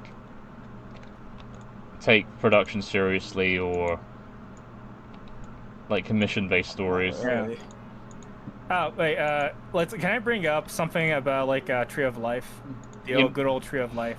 Yeah, actually, for a bit of context, we might as well give, like, the people, some backstory as to who this Tree of Life individual is. Yeah. He's kind of like an infamous member of the... I don't know what community he belongs to, but I think he wanted to get into filmmaking, but he kind of gave up on that. And the story kind of started when he joined the server, and he immediately messaged a bunch of people on the server to make his film or something and make sets. And he managed to get like a lot of people to get involved. I believe one of them was Gerald Gunner.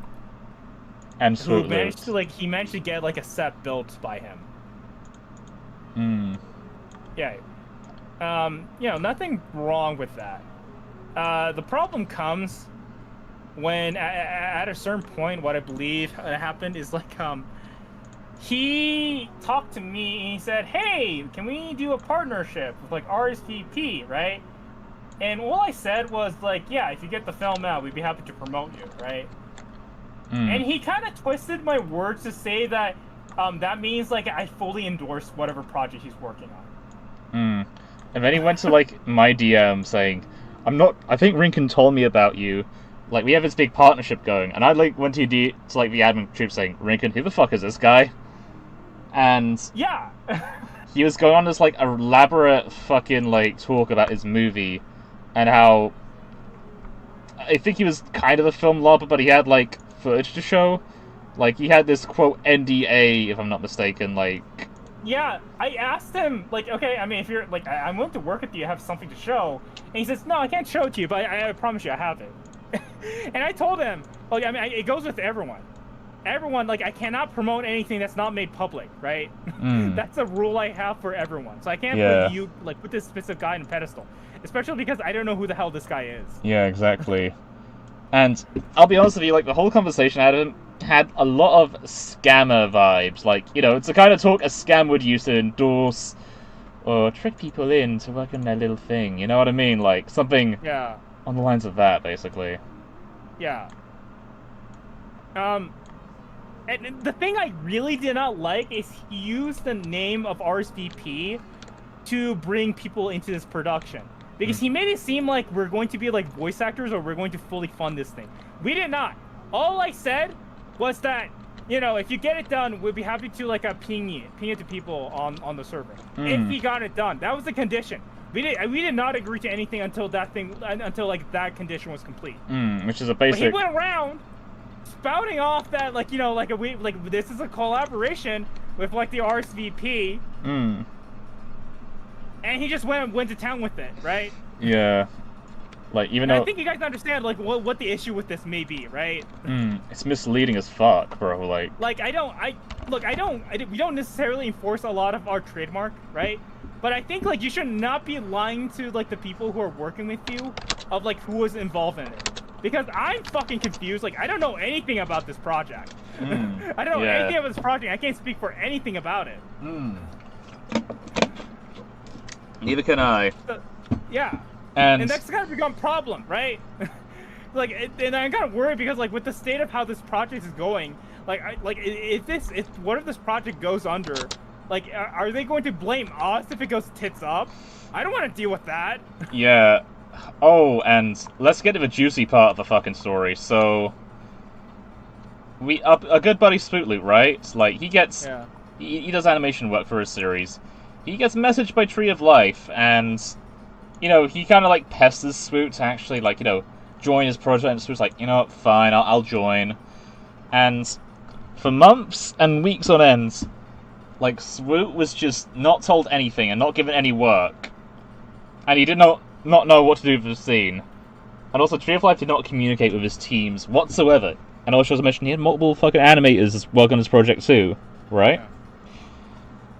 And, you know, and then we spoke to our good mate Shadow, like, shout out to Shadow. And what happened is, like, you know, Shadow recognized one of the names of the people, like, Tree of Life was working for, or had on this project, and told us that this motherfucker would bully people into working on his projects. And he speculated that maybe Tree of Life is him, or if Tree of Life is working with someone like him, he's, like, you know, probably not a good person, and, you know, that, like, you know, triggered the scammer alarms, and that prompted, like, you know, Swoot to leave his group chat, right? And what happened was, like, you know, Swoot says you cannot, like, commit. You know, he politely said, you know, I cannot commit to this, plus you're not, like, you know, actively communicating with us. Yeah. So you need to, like, work on your leadership skills. You know, a very civil message. And Tree of Life took that to heart. He was offended by it. And he went on this big tirade in general chat, villainizing Swoot and calling him toxic because he just didn't want to work on the project no more. Again, he was doing this for free, so it was within his right to, like, you know, dismiss and leave, right? He's not entitled. He's not entitled to, like, Swoot's, like, work, right? Exactly. He's not. Like, Swoot could leave at any time, right? And he gave, I mean, he may have just left, but again, like, it's free work. Like, there's not a lot of consistency where you're, like, demanding free work from someone. That's just a trade-off, right? You're not exchanging money. There's no obligation for him to stick around, right? Maybe he could have, like, been a little bit more, maybe he could have, like, give him, like, a bit of a, overhead, to tell him that he is leaving. But that's about it. You know? Yeah. Swoot had all the right. He didn't have, like, you know, Tree of Life had no entitlement over his services. Exactly. And yet Tree of Life decides to throw Swoot under the rug Like, he spent more time trying to fucking villainize Swoot than he did managing his own fucking team, and it's like, mate, what are you doing? Get your priorities straight. And, you know, that kind of result in Swoot having to go out of his way, right? You know, get as much receipts as he can on Tree of Life to prove that he's, like, not a bad guy. That Swoot's not himself is not a bad guy, and Tree of Life is not. It's just, like, very incompetent at managing teams, and, you know, he learns a lot more about Tree of Life that he's not a particularly good person. Like, he is transphobic, homophobic, like, just, honestly, not a nice guy, let's say. And, you know, he essentially just warned everyone to, like, not work with Tree of Life. And Tree of Life, instead of taking, like, actual criticisms from that, he decides to use that as fuel to victimize himself. Yeah. And it's like, my fucking god. Yeah. If Tree of Life, you know, spent more time working on his project instead of arguing with his critics, he might have actually something to show for himself, but, as we all know, he doesn't. Yeah. And he gave up. It turns out he was, like, infamous in the Roblox dev community because people, like, outright name him as, like, if someone's behaving in a spur, if he just, like, starts like a, you know, if someone, like, starts, like, freaking out or something or gets really argumentative, like, people immediately call him, like, are you an alt of Tree of Life? Yeah. Oh, and that reminds me of another thing, but I'll let you finish, basically. Yeah. It is true. He was so infamous in the community because of this. Yeah. Like people like anytime like he had like he's infamous for like constantly like creating alts. Yeah, he done that on our server just to argue with Swoot, argue with us, and to pretend like he's not him, to, like, you know, defend his name. And I'll be fucking honest with you, I can't be fucked to make more than one, like, you know, Discord, like, fucking, you know... Yeah. You know, like, fucking account. Like, make it... Like, yeah. like, here's the thing, though, like, that I don't fucking get, like... If you have all the time in the world to make alts, and... You know, if you have all the time in the world to make alts, and to, like, you know, fight your critics and argue with strangers on the internet... You got fucking time to make your fucking Roblox movie. Like, how hard is it? Like, oh my god, like, this motherfucker, he's a sad loser. I'm sorry, like, Tree of Life is a fucking loser.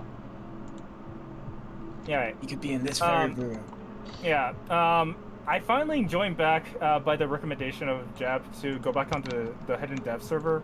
Oh yeah? And I tried to search up Tree of Life and what he's doing, and he has not messaged for 7 months.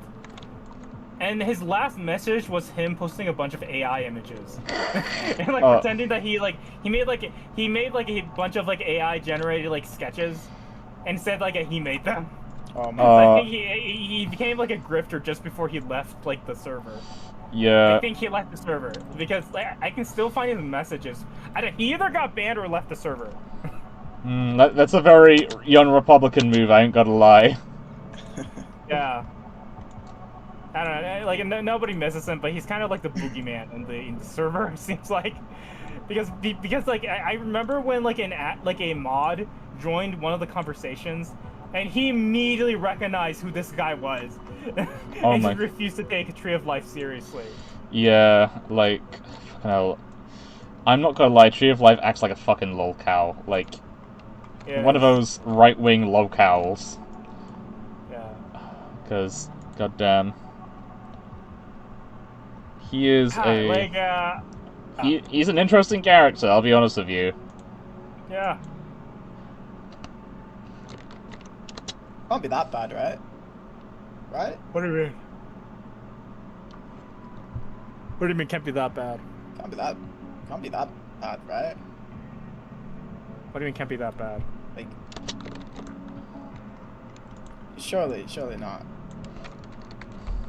He's like the biggest locale on the that we've ever had on like RSVP, no question. Yeah, like we have not had anyone else quite like him. He is a one of a kind human being. I'm just gonna say that he is one of a kind.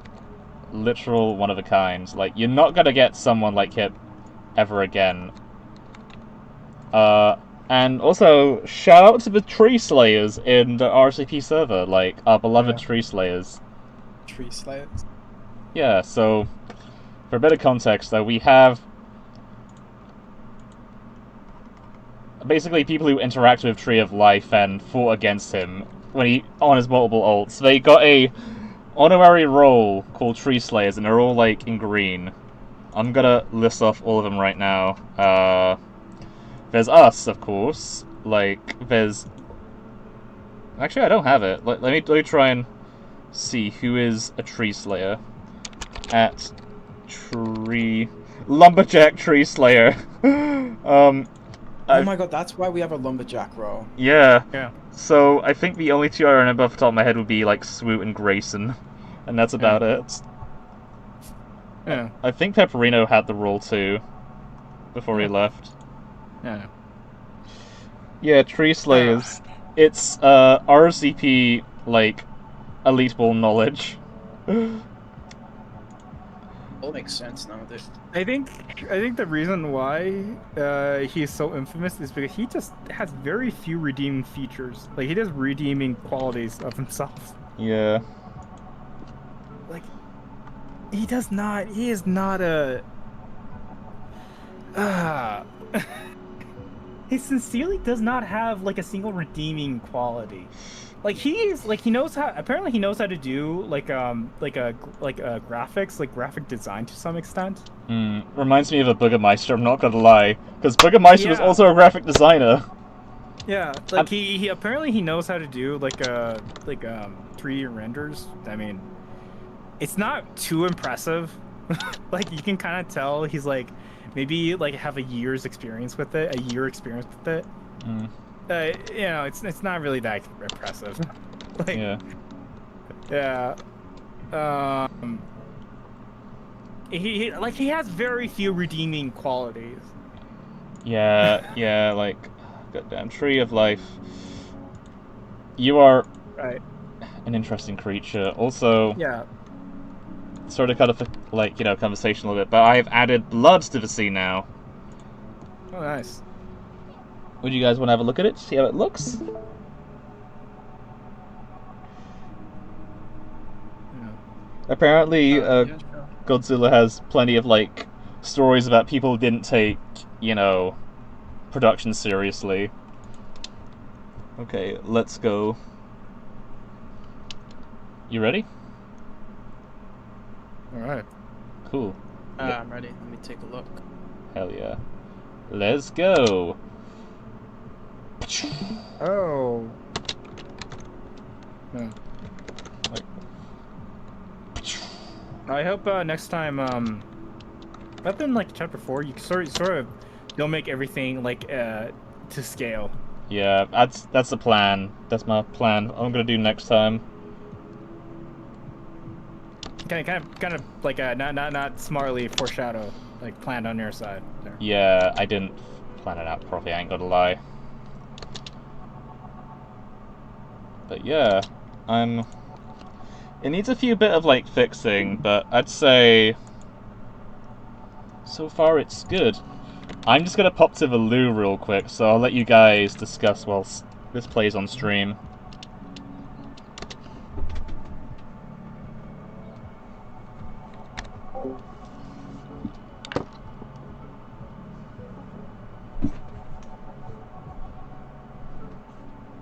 Pretty good, pretty good.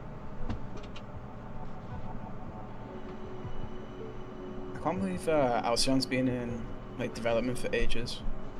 Like, Yeah. well, for like 2 years, you said? To be fair, I do believe RCP took, like, a major, like, a portion, like held back a lot of his, like, production. And it's not like, you know, like, Jim has a slope, because, like, I think the time between release of Chapter 1 and Chapter 2 was pretty short. Like, he made, like, a 40-minute film in a span of a year.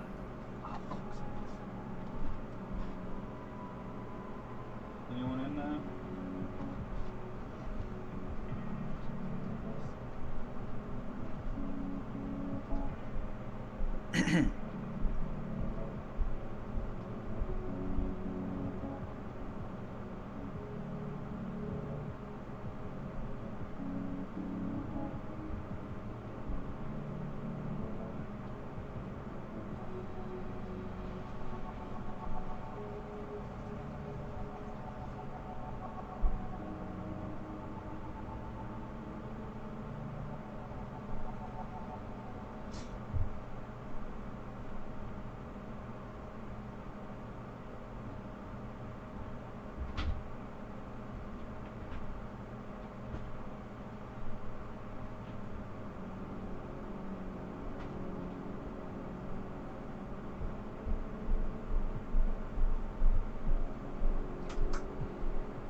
be nice. I love them. Thank you.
I'm back. Yo. What I miss, fellas. Nothing much really. Fair enough. Okay. I'm reading like Godzilla's thing. I never do the volunteer thing because I prefer to pay people if they want to work with me. Because cash equals paying an exposure over like paying an exposure, and 2, because most of the people I try to work with weren't the best people. Yeah, honestly, that's a fair point. If that was a bit... Let me read off what he said. I didn't understand that. It's an interesting take, Yeah. I'd say. Yeah. Like, honestly, if I had like the money, I would love to pay the people that work with me. Oh yeah. Like,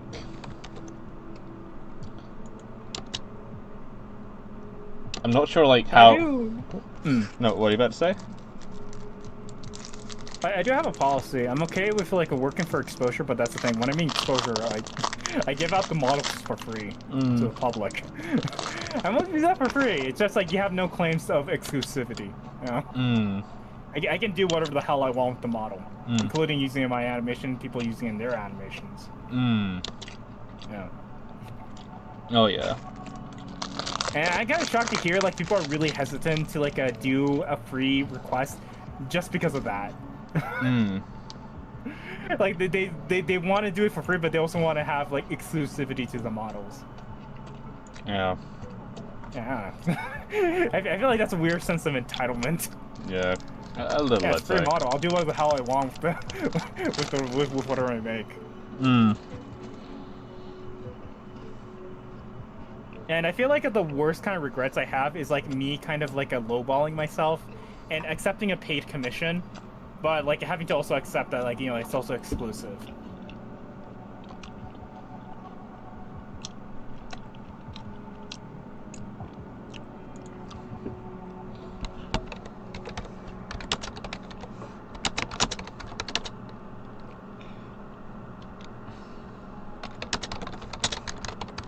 Sorry, I'm just messaging a friend, like real quick.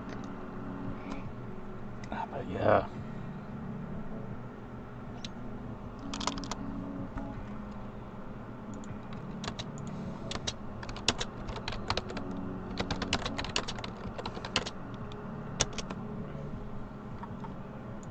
But yeah.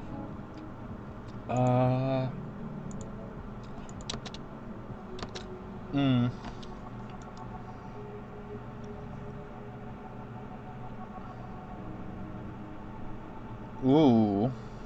That sounds a bit gnarly, I'm not gonna lie, Godzilla.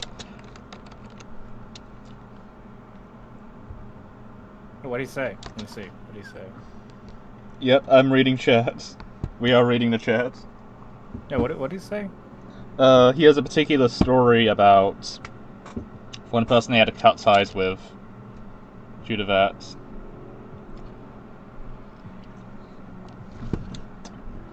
But yeah, as part of the stream, I like to read the chat every now and again, just to see what people are talking about and what they think about animation, or if I want to like ask anything, basically. I don't know, like, I think it's fun to engage with chat, like, every now and again, unless they're not, completely schizophrenic, let's say. Yeah. Like, what was the deal with that guy earlier? What was his name again? Goo Goo Gaga. I think it was like something like Goo Goo Gaga, like, Productions. Okay. Right.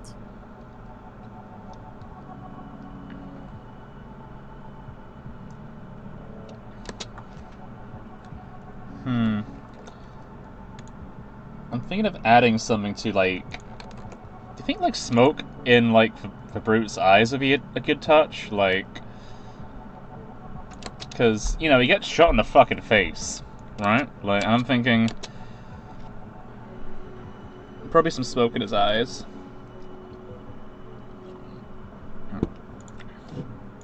Let's see if I have a good smoke particle in the other asset place. Doo-doo-doo-doo. Okay,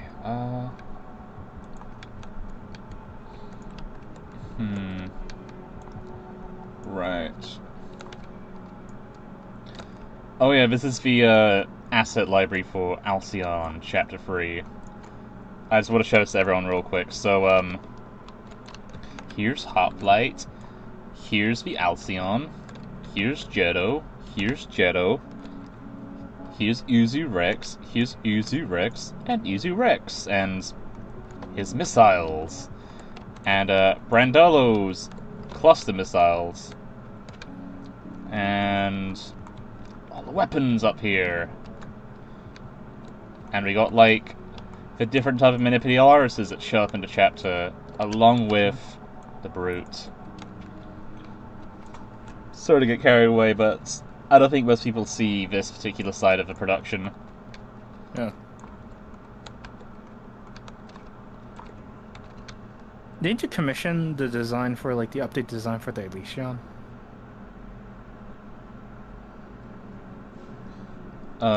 Me commissioning the design for Alcyon to get updated? Yeah, didn't you commission, like, one of the Alcyon designs? I only done it for the suits. Okay.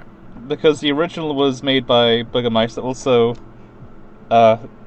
Ghost, like, mentioned, not Ghost, technically Ghost, Godzilla, either one, G, mentioned, stream was delayed, but I heard Bürgermeister get mentioned. Oh yeah. Yeah, we were talking about Bürgermeister quite a bit, like...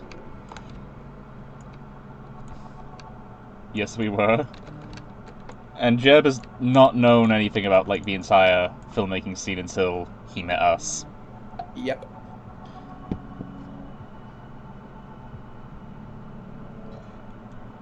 User Rex is like a... Also Ghost says, User Rex is like a Pacific Rim Jaeger name. And I have to say, like, yeah, he kinda is, actually. Like, I'm not gonna lie. Like, again, like, Pacific Rim was also one of, like, my main influences for Alcyon's earlier chapters. Like, I'd even argue that Alcyon's design does, like, somewhat reference a little bit of, like, Gypsy Danger. I will admit that, and Coyote Tango as well. Oh, in some areas, I'd say.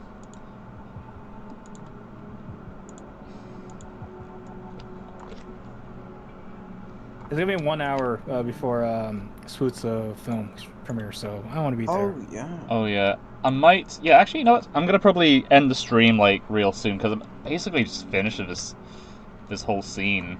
Like... Because, again, we might as well... You know, I'll link...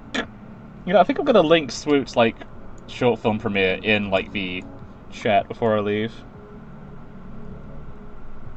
All of they remind me of Gundam. Oh yeah, I do have to admit, like, Gundam's designs did influence me. With, like, a lot of the I don't know, I like blocky mechs, basically. That's just, like, me. Blocky mechs just look nice, in my opinion. And I will admit this, Jetto was heavily based on the robots from Macross.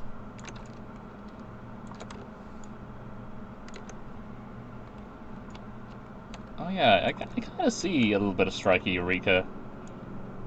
But interestingly, when it comes to Uzu Rex, the original concept was done by an old Robloxian member called Mitch Batman, who done amazing art.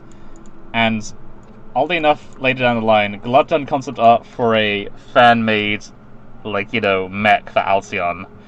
And oddly enough, like, the concept design for it bared a lot of resemblance to Uzu Rex, I will say that. So I implemented Mitch's original concept design, Glub's, like, you know, fan-made, like, mech design, and I threw in, like, a little bit extra towards the end by, honestly, like, the legs being, like, able to transform into, like, tank treads was actually a last-minute decision I decided to make for Uzu Rex. It was never in the original plans to have him turn into a tank. But, yeah, I kind of wanted something to, like, stand out a bit more when it came to Uzu Rex amongst the other ones. Because, you know, Alcion is kind of like the brawler, like the one that, like, you know, fights up close. Hoplite's the, you know, marksman, so it's more slender and lean. Jetto is like the speed king, right? Like, he just storms in, strikes, hits and runs, while, you know, Uzu Rex is the tank. Like, That's tough. yeah, That's tough. thank you.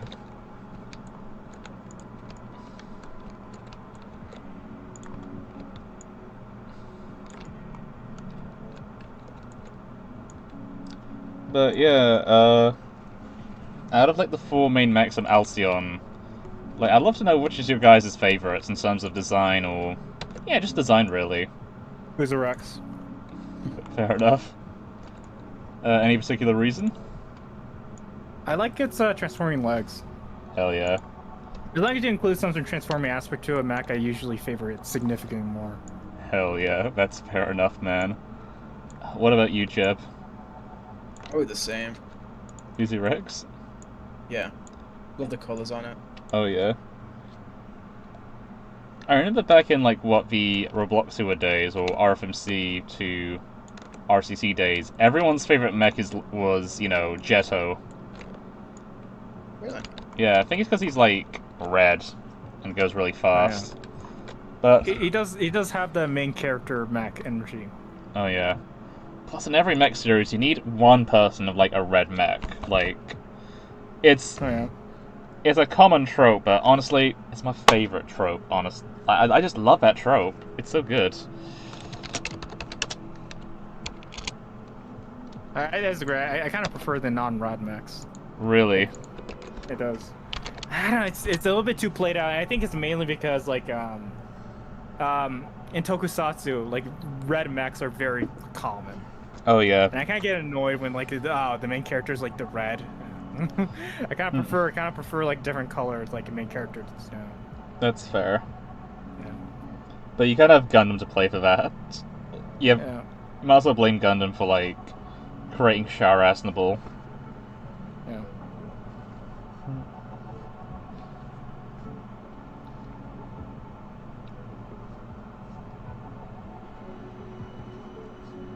Shar Aznable.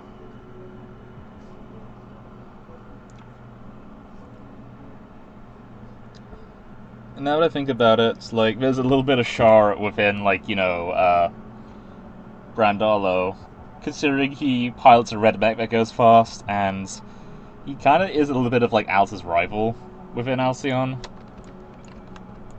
Like, they both don't like each other whatsoever.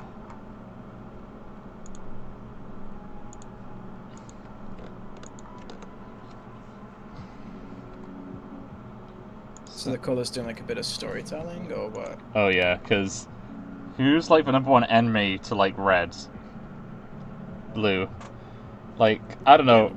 Red and blue always have like a history with each other.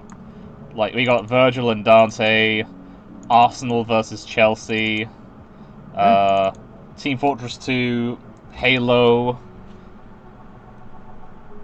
Yeah, like, essentially it's, you know, yeah, they're like red and blue have like longest lasting enemies of all time. Romeo and Juliet. Oh yeah. Well, I should say Nomeo and Juliet. You know, like the one with the gnomes. Oh That yeah. one was tough. Oh yeah.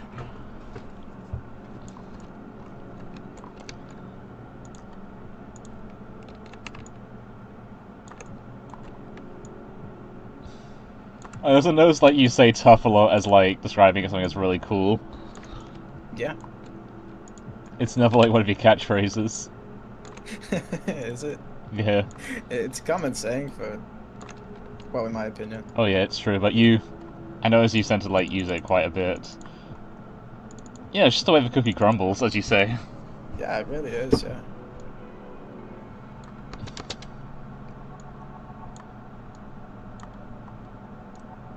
No, you sometimes say a lot, I see. Yeah, I see what you Say mean that right there. I see, I see. Oh yeah, Godzilla also mentioned another one, Cap versus Iron Man. That's another one too.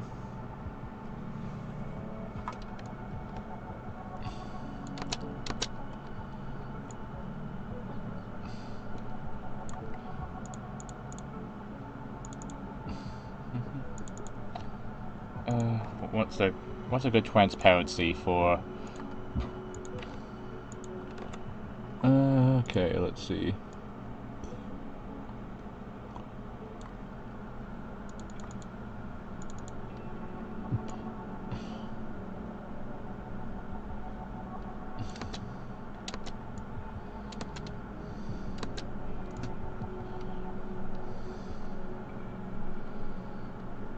This is the way the cookie crumbles, everybody knows.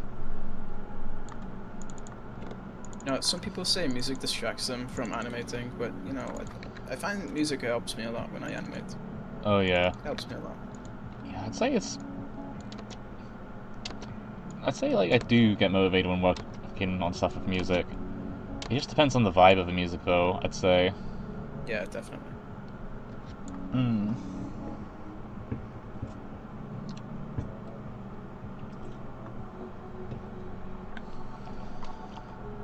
Like right now I'm playing the Armored Core Garage music, and I'd say it's like, I don't know, it's very, very chill.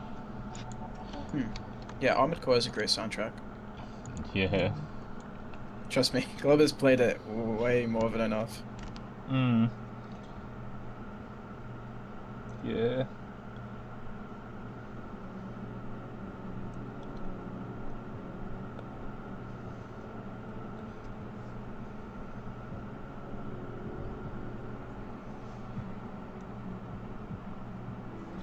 August 27th. That's on the Thursday.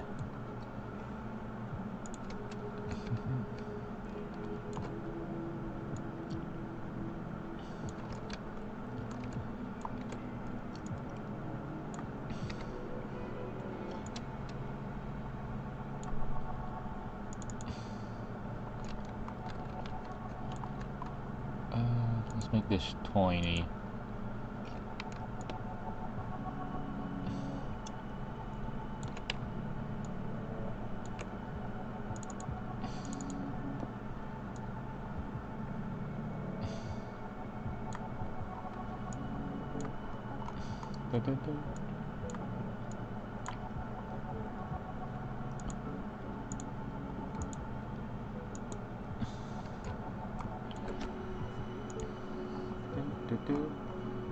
Okay, someone is messaging me in the group chat.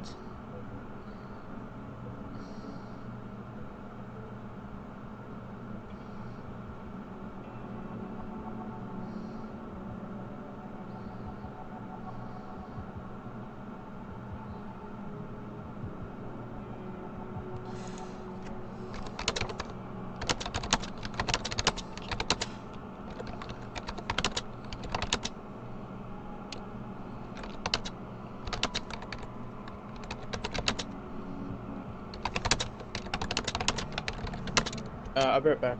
No worries.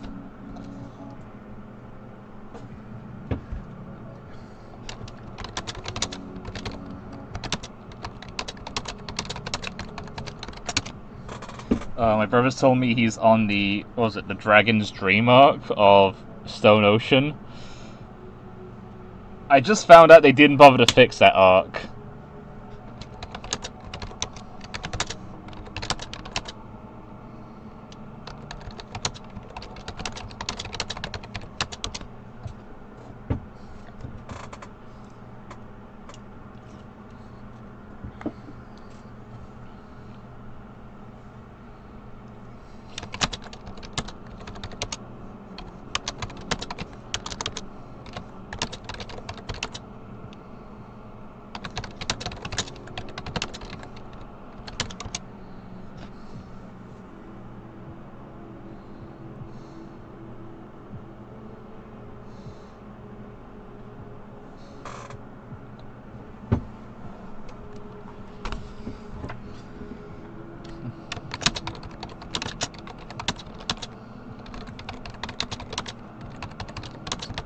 What he could do with stands.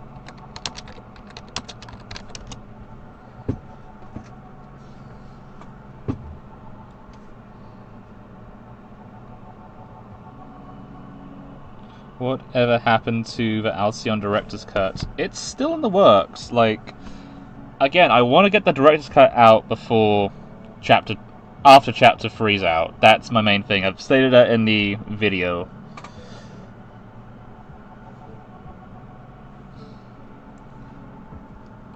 Oh, did you go AFK, Rinkin, or are you oh, okay, he's AFK.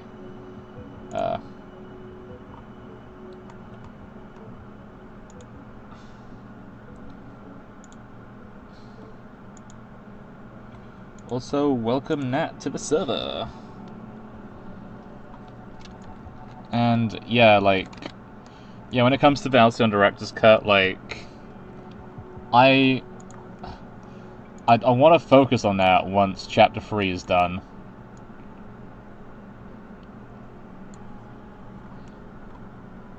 Because again, I'm not working on anything in regards to that when it comes to... what was it like? Oh, yeah, I'm not working on it until Chapter 3 is completed.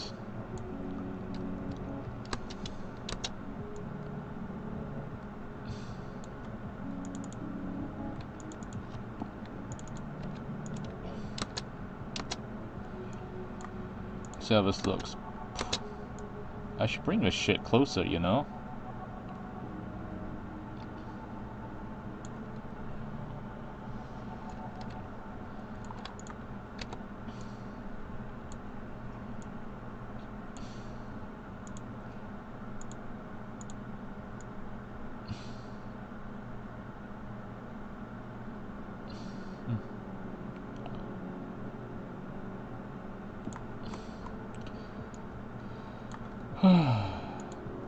Edit, paste.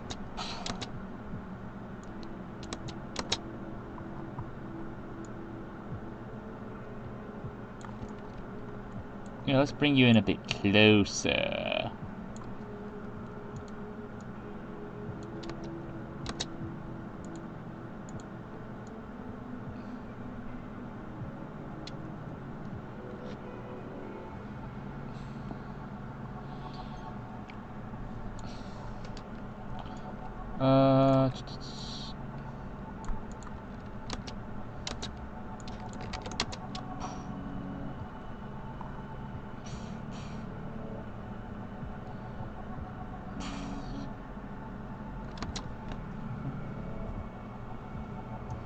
Okay.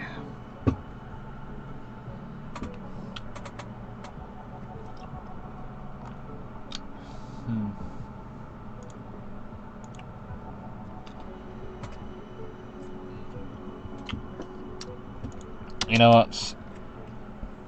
I think one more effect wouldn't hurt.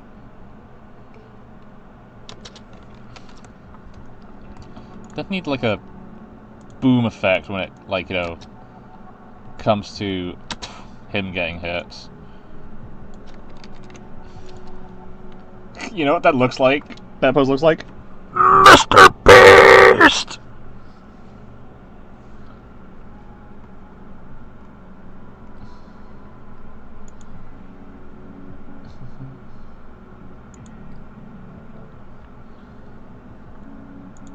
Okay. Right.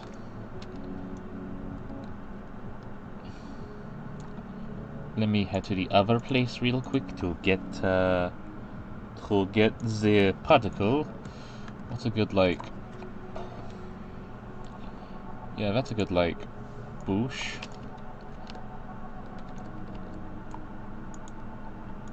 That's not a model, isn't it? It's a... Oh, excuse me, oh, disgusting. Yeah, shockwave.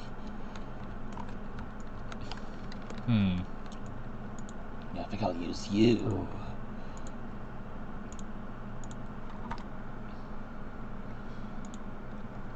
Okay, time to put down the shockwave. Gonna name you Hit Shockwave. I should probably get music. Oh, the music is dead. The music died. Let me get more dark epic music.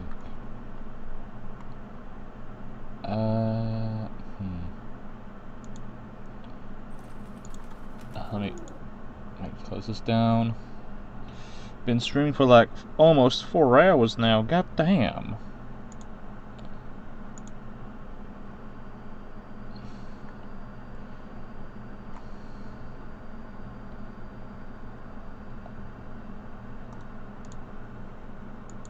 Actually, I want to put something a little bit more exciting on, I'd say.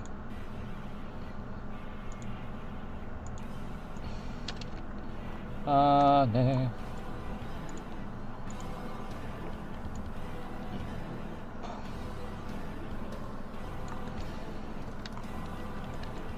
Da da da do do do.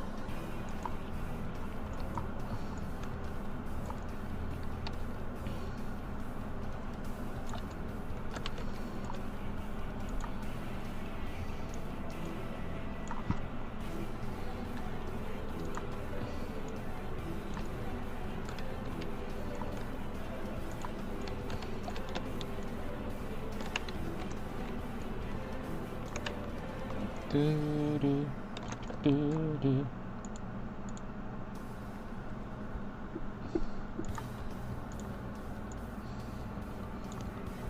I guess here would look good.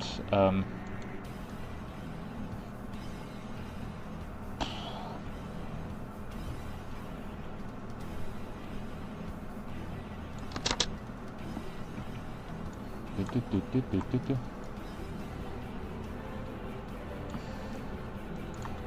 Da, da, da, da, da.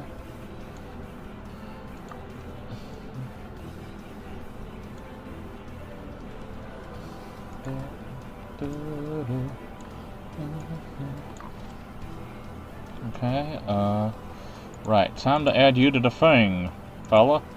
C-frame and size and transparency.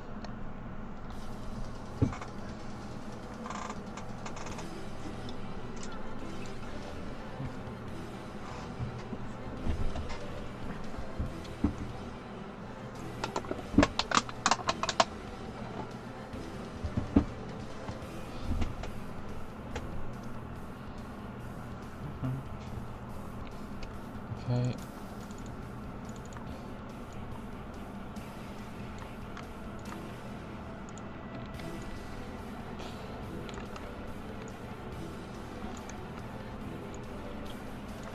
Da da da da. Emmanuel. Dun dun dun dun dun dun dun dun dun dun.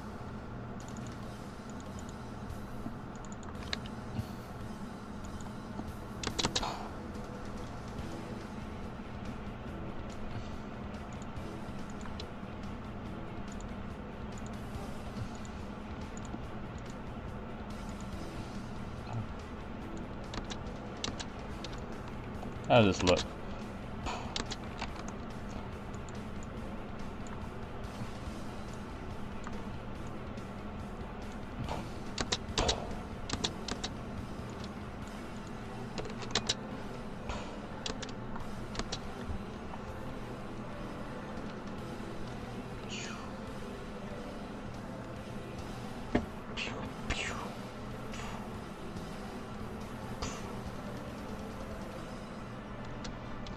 Okay, I'm literally just on the brink of finishing this scene.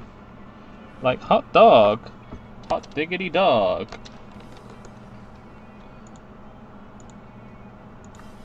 Okay, now to add depth of field day.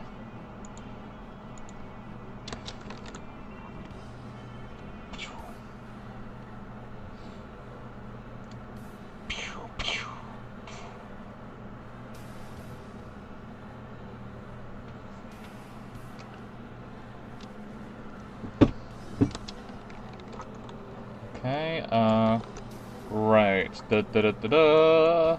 Jam, Yo, yo, what's up? I'm back. Welcome back. I got good news. I'm literally almost finished with this scene. It's just, I gotta add the depth of field, and basically it's all finished. Good shit, dude. Good shit. Hell yeah. Let me add him and yeah, yeah, boy.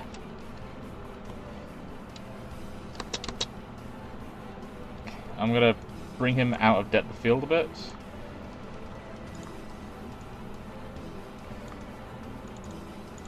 Boom, boom, boom. Then.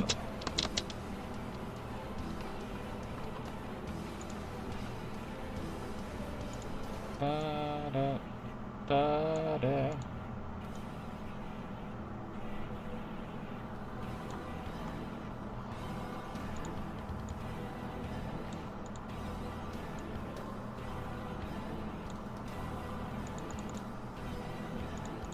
Da, da, da.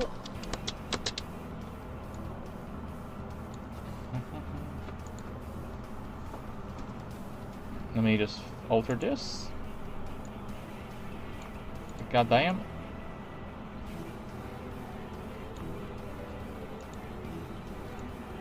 Willy man, Willy man.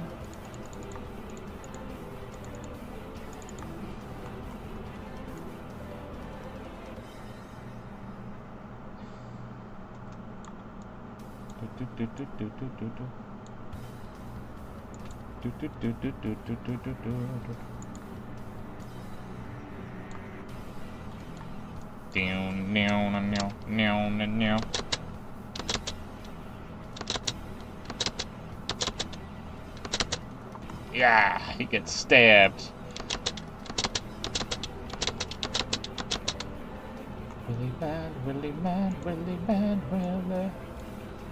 Willy man, silly Willy, Willy man. I think the life of this music's actually kind of motivated me to, like, get this all finished.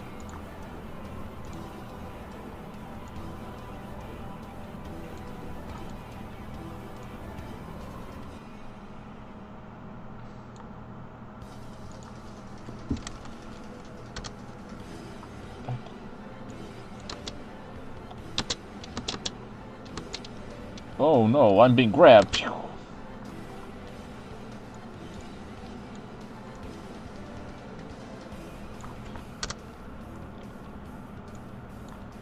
Okay, let's bring you in a little bit more.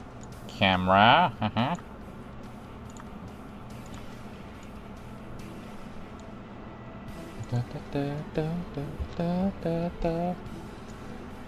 When does Swoop's, like, movie start again? I think it's at 8. At 8, got ya. I'll make sure to be finished before then.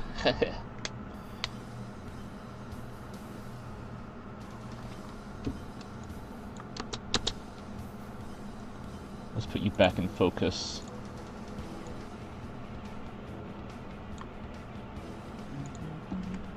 Ho ho ho.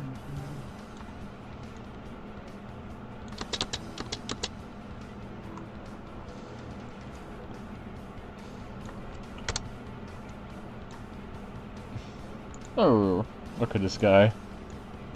He's a bit like a. Gonna blur this a little bit.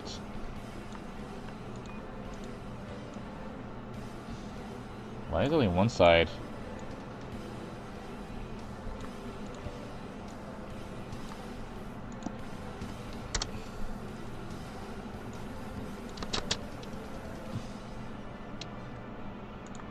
Let me just change this. You know, I'm really craving chicken right now. I don't know why. No, me too, actually. Like, specifically fried chicken, either it be nuggets, burgers, or on a drumstick. I mean, I love spicy chicken. Hell yeah.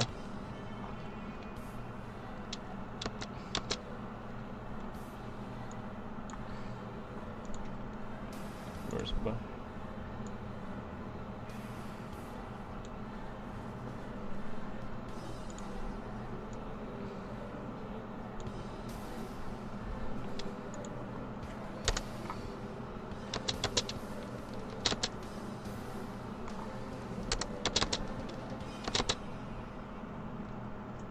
Ding, ding, ding, ding, ding. Okay.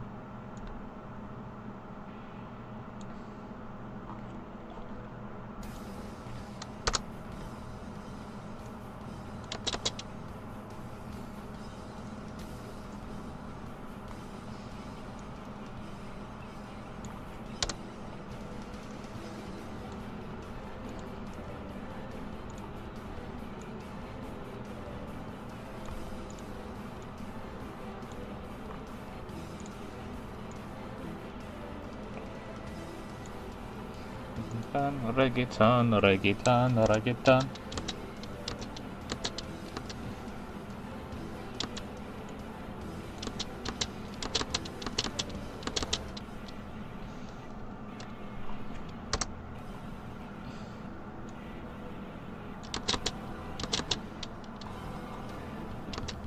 Hard. Okay, just, you know, it just needs one. Let me have a look at the depth of field on this now.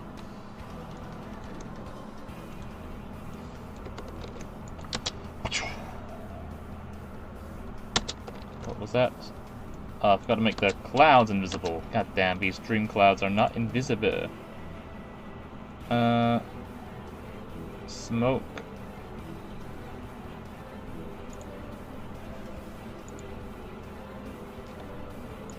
I smell something nice cooking right now. What does it smell like? It's like meat and what's it called again?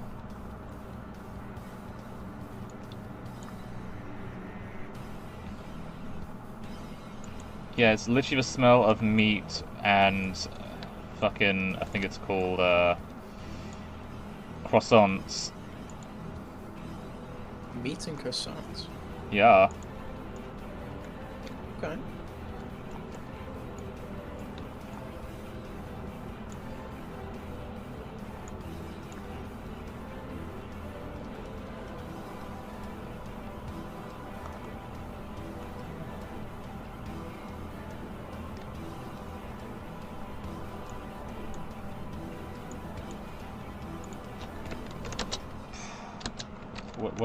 Where is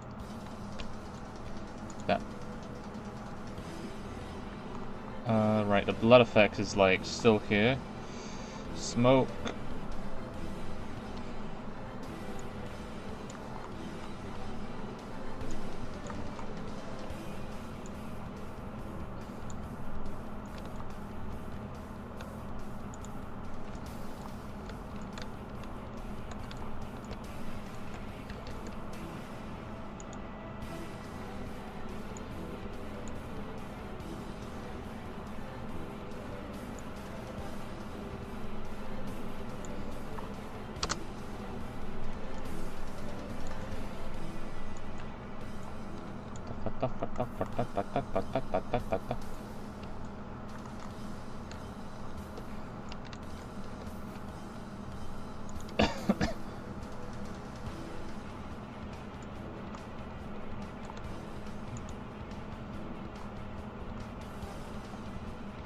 One pill will make you larger, and one pill makes you big, and then nothing can happen when that one...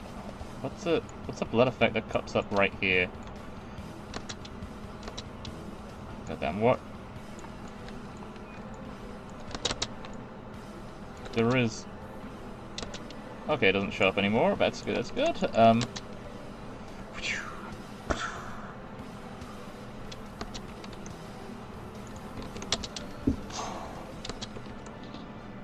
Just hoping the blood effect is noticeable.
Yeah, like... I might just add a flashing effect to the bullets when that flies, because that's what I like to do. Okay, I'm at that point. Right, okay. Let me add one more thing. Just one more thing.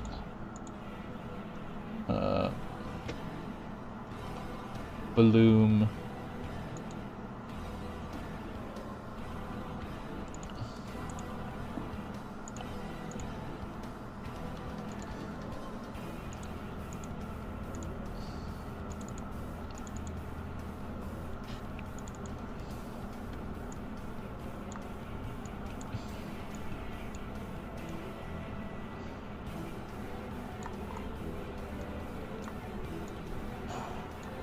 Now let's turn this bloom up, nice and gently.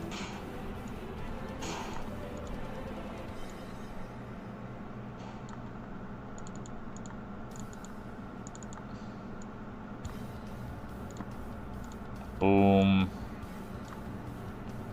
Boom chakaraka.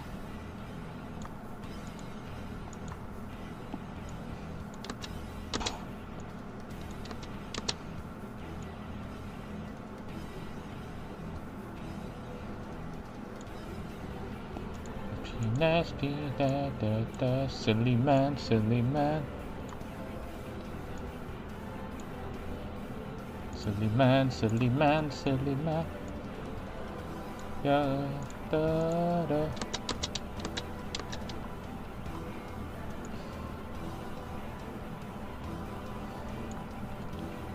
And you know, just one more thing. Right.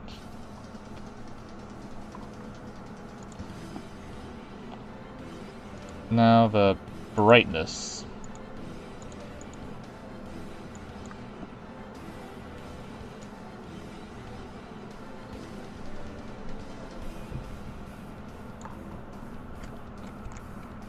What?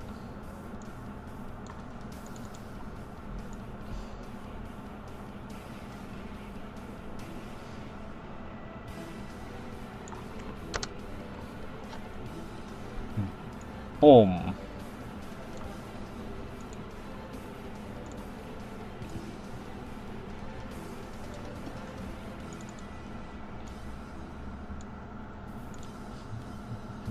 Dun, dun, dun, dun, dun, dun, dun.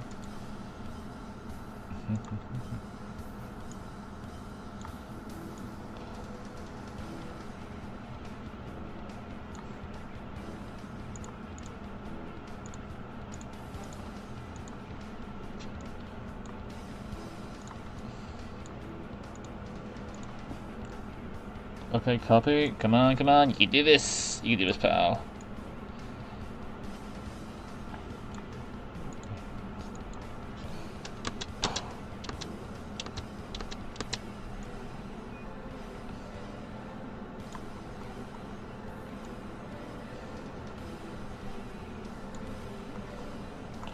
There's an animation error around this point. That's this hand.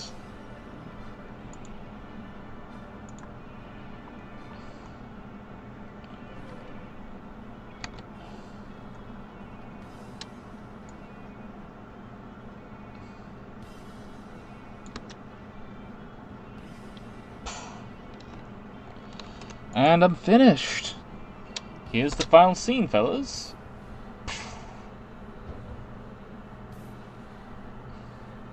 Are you streaming it? Oh yeah, let me go stream it. Yeah, on your end, just so Jeb can see it. I don't know about Rinkin because he is kind of Taking being. a shower, I think. Yeah, he's taking a shower, unfortunately. Rinkin was stinky, dude. Yeah. Right, let's take a look. I'm watching. Hell yeah. Let's go.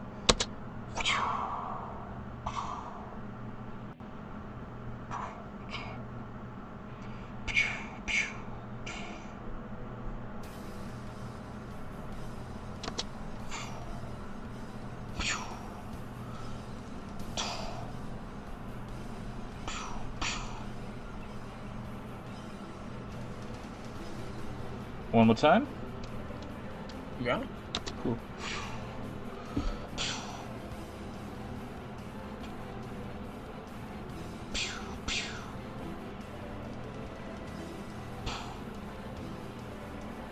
So yeah, what do you think? It's good, but I think the blue robot is just standing there. Oh, Alcyon? You know? Yeah. They kind of like, they got knocked out earlier, so I might just add some sparking effects.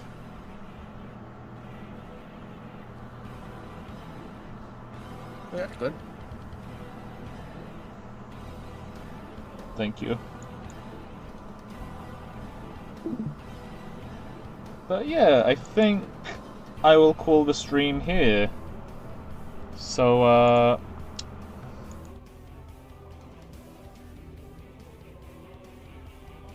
let me try. Yeah, I hope everyone, like, you know, enjoyed the stream because, again, I had a lot of fun making this. I hope you're excited for Chapter 3. I'm gonna try and do another, like, stream, like, you know, this Wednesday, I think. But yeah, we're calling it here. And I'll upload, you know, this exact scene, you know, in the Class R server so everyone can see it. But yeah, before we go, I might as well... Yeah, I'm gonna be linking Swoot's upcoming series in the chat. Or, like, recent thing. So, the stream may be ending, but there's one thing I want you all to check out. Let me get it. Where is it? Where is Swoot's thing?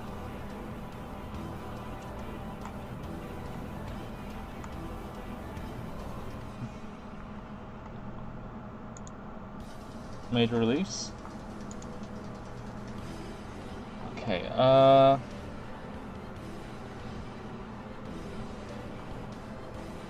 so within 90 minutes, Swoot Loot will be releasing his Summer Film Fest, like, video. So I want you all to go to this link right now and watch it. And yeah, I hope you all had a good time on the stream. Any last words, Jeb, before I end you? No. Okay, so bye-bye, everyone. Hope you had fun. And this is Madformers Pro, signing out. Bye-bye.